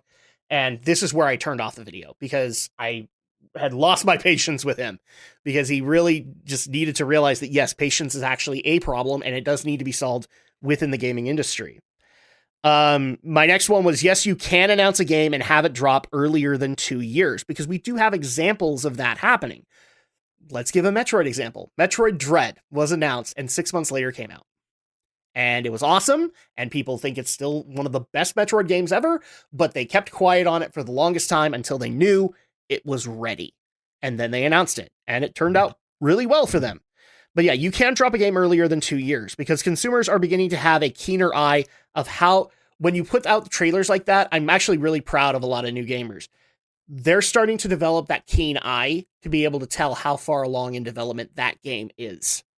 Because of how much gameplay is being shown, how much experimentation is being shown in that trailer, how much story content is being... There's a lot of ways to be able to tell, but they're able to look at it and go, wow, this game is pretty far in development. And then when they see that 6 month, like with Metroid Dread, they went, oh, that makes sense. It looks really far along. And so you do need to accommodate for that. This is one that I actually, I'll die on this hill, and it's probably going to get brought up in the next discussion next month, but you can't just survive on big AAA titles. You need to have smaller, medium-sized titles that are consistently able to sustain the company during those huge 8 to 10 year development cycles, people. You can't just, you can't have Ubisoft basically say, okay, we're the Assassin's Creed company, and all we do is we make big, high-end Assassin's Creed games. Because when your product is games, you can't have a 10-year window where no shit comes out.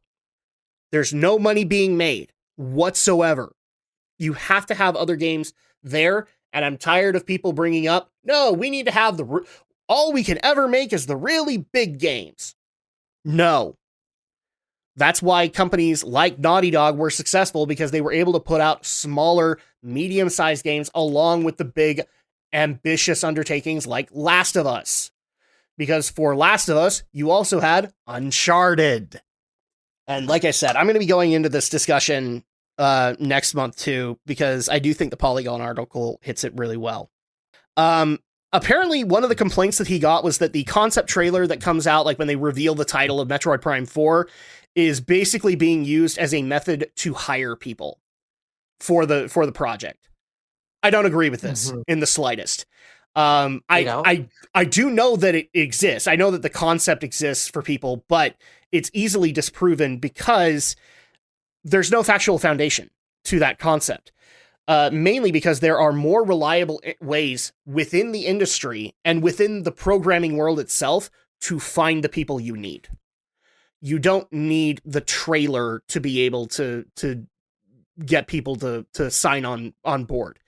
All you have to do is, if people are tech savvy enough, they know where to reach out to be able to find out where the next Tomb Raider is being made, who's making it, and who to talk to get on board. All right. It's not like nobody relies on the concept trailer to be able to do that. One thing I did find funny is that he tried to constantly emphasize that indie game development is not the same as AAA development. I would agree with this. However, one thing I disagree with him on this one, and I actually hadn't thought about it until now. You know, we have a problem with visionaries like Todd Howard wasting a bunch of money trying to get out an Elder Scrolls game, right? Right. Indie game developers, how much money do you think they actually waste on projects? I guess it would just depend a lot on the developer. I would guarantee they don't have a whole lot of money to work with. They probably don't waste a whole lot. I almost wonder if it might actually be a good idea. Let's give this as an example, and you guys can tell me if I'm smoking crack or not. Take Todd Howard off of Elder Scrolls 6 and put the guy who made this is gonna bug me now. Like, put an indie game director on that has made something prestigious, like, say, Shovel Knight, because Shovel Knight was a small team budget and didn't have a whole lot going there. I would really like to be able to see that, because I have a feeling that the big-ass game budget that the Elder Scrolls franchise would have, they would be scrimping and saving every step of the way, wouldn't they? Because... No, but I'm just going to kind of put a pin there on that one, Adam, just because, yes, there are lots of good indie developers out there who do know how to manage their small projects and manage their budgets, but there's also a lot of people who have squandered a lot of Kickstarter funds over the years. Just sometime on YouTube, search from Kickstarter to court. Oh no, I'm not arguing that. James Romine, for crying out loud. Yeah, Yes, they do exist. so it happens. That's why I'm using a successful example. Sure, okay. Because it's just as hit and miss as Todd Howard is. So at that point, but I would like to see that, to see if maybe you would get a much more successful product out of it, and maybe your budget wouldn't be entirely used. So at that point, it would be a lot more worthwhile to keep that person as the guy. I mean, Way Forward is a perfect example of this. For crying out loud, I don't know if you saw this trailer, Alex, they just secured the rights to fucking Contra from Konami. I didn't. Oh, nice. I didn't see that. Nobody saw that coming, and they just announced a Contra 6, basically. So it's like, holy shit, Way Forward is making a Contra game? That's actually a really good idea. I do also take a lot of umbrage with a lot of the issues that I had was with the Be Patient stuff, but I do think that you do need concept trailers, and he disagreed with this because they are hype generators. He didn't think that was the case. I'm going to disagree with that. I do think the concept trailers can be hype generators. What my problem is with the gaming industry, correct me if I'm wrong, is that game developers need to start utilizing things like word of mouth more like they did back in the 90s and the early 2000s than they do now, which was, I don't know why, but the gaming industry, Brinton, you know this because we've had this discussion. The gaming industry hates leakers at this point. And don't get me wrong, leakers can tend to be a problem, but they can also tend to be free advertising because you don't have to necessarily confirm what they think they know, and they can sit there and generate hype for you, and you never have to pay them a dime. And so I don't think that leakers are ultimately evil. What I do think is ultimately evil, that I don't think he brushed on very well, is hackers that steal your entire alpha build. And here's the problem. If you get rid of leakers, what are you going to get more of? Hackers. And they're not going to have any respect for your property, and they're going to put out your entire alpha build and laugh at you. Which would you rather have, Alex? The leaker or the hacker? I mean, I'd rather have the leaker, but the game industry hates both. So yeah, they hate them both vehemently. But at that point, that's why I'm trying to say, like, let's actually, treat the leakers as a means to be able to get hype going for it. And also that hype can be utilized, but maybe you don't have to have a 7-year gap between your hype trailer. All right. Mm-hmm. Maybe like in the case of I love that he brought this up, like, take Kingdom Hearts 4 for existence. Kingdom Hearts 4 doesn't have to drum up hype. I just explained Kingdom Hearts 3 wasn't considered one of the best Kingdom Hearts games that has come out in the last few years. Yeah, it does need to generate hype. And you need to do that every single freaking time. And my example is Metroid Dread. Metroid is considered to be one of the lowest profit gainers for Nintendo. It has to continuously prove itself in order to be able to get a release done. And they did it the proper way, which was wait until the game is 80% done, put out a trailer that is going to sell sell copies, and then let it sell itself. And more games definitely need to do this. But that's, I would be getting into a lot of repeats with a lot of the notes that I took. And if you want more details, Alex, obviously I can text you it and you can laugh at it. But ultimately, I do agree with the guy. I do think that teaser trailers or concept trailers, they need to be done way closer to when things are going to get released. You can't do them at the phase of like where you're basically just throwing noodles on a wall, which happens a lot in the gaming industry. So I agree with him. I just don't agree with some of his execution. All right. That being said, let's go ahead and wrap things up because I think we've lost Brinton to the ether. And I think he's already completely dead to us. So with that being said, let's go ahead and wrap things up. Brinton, if people want to be able to reach out to you and discuss the various things that we talked about or determine whether or not you get to keep your Final Fantasy VII Rebirth card, how do they do that? How do they contact you? You don't. Yay! More people wanting my cards. Well, I mean, I'm not sharing my Instagram, so Yeah, y'all there- are gonna have to. There you go. Y'all are gonna have to go through Adam. All right. Alex the Shadow Blazer, how do people reach out to you, especially with the should release date or should announcement windows be smaller? How do they reach out to you?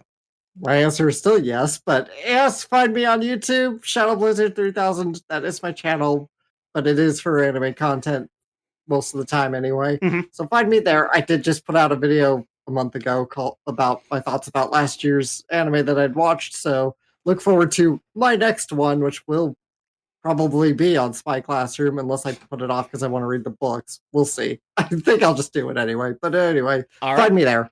All right, and if people want to reach out to me, the best way to be able to do so is on this YouTube channel. You can leave a comment down below, and we will have that discussion.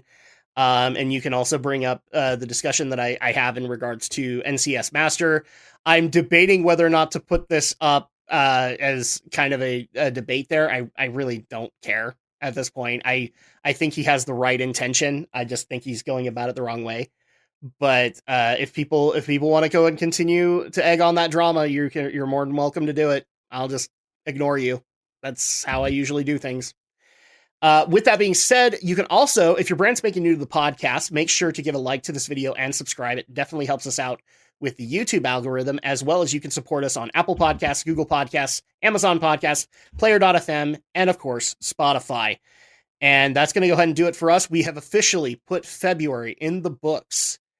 And you can join us next time for the next GNRO podcast when we put March in the books. Until then, have a good night, my friends. Brent and Alex, it is always wonderful to have you guys on to be able to discuss the events in Geek. And we will see you guys next time for the next Geek News, Reviews, and Opinions.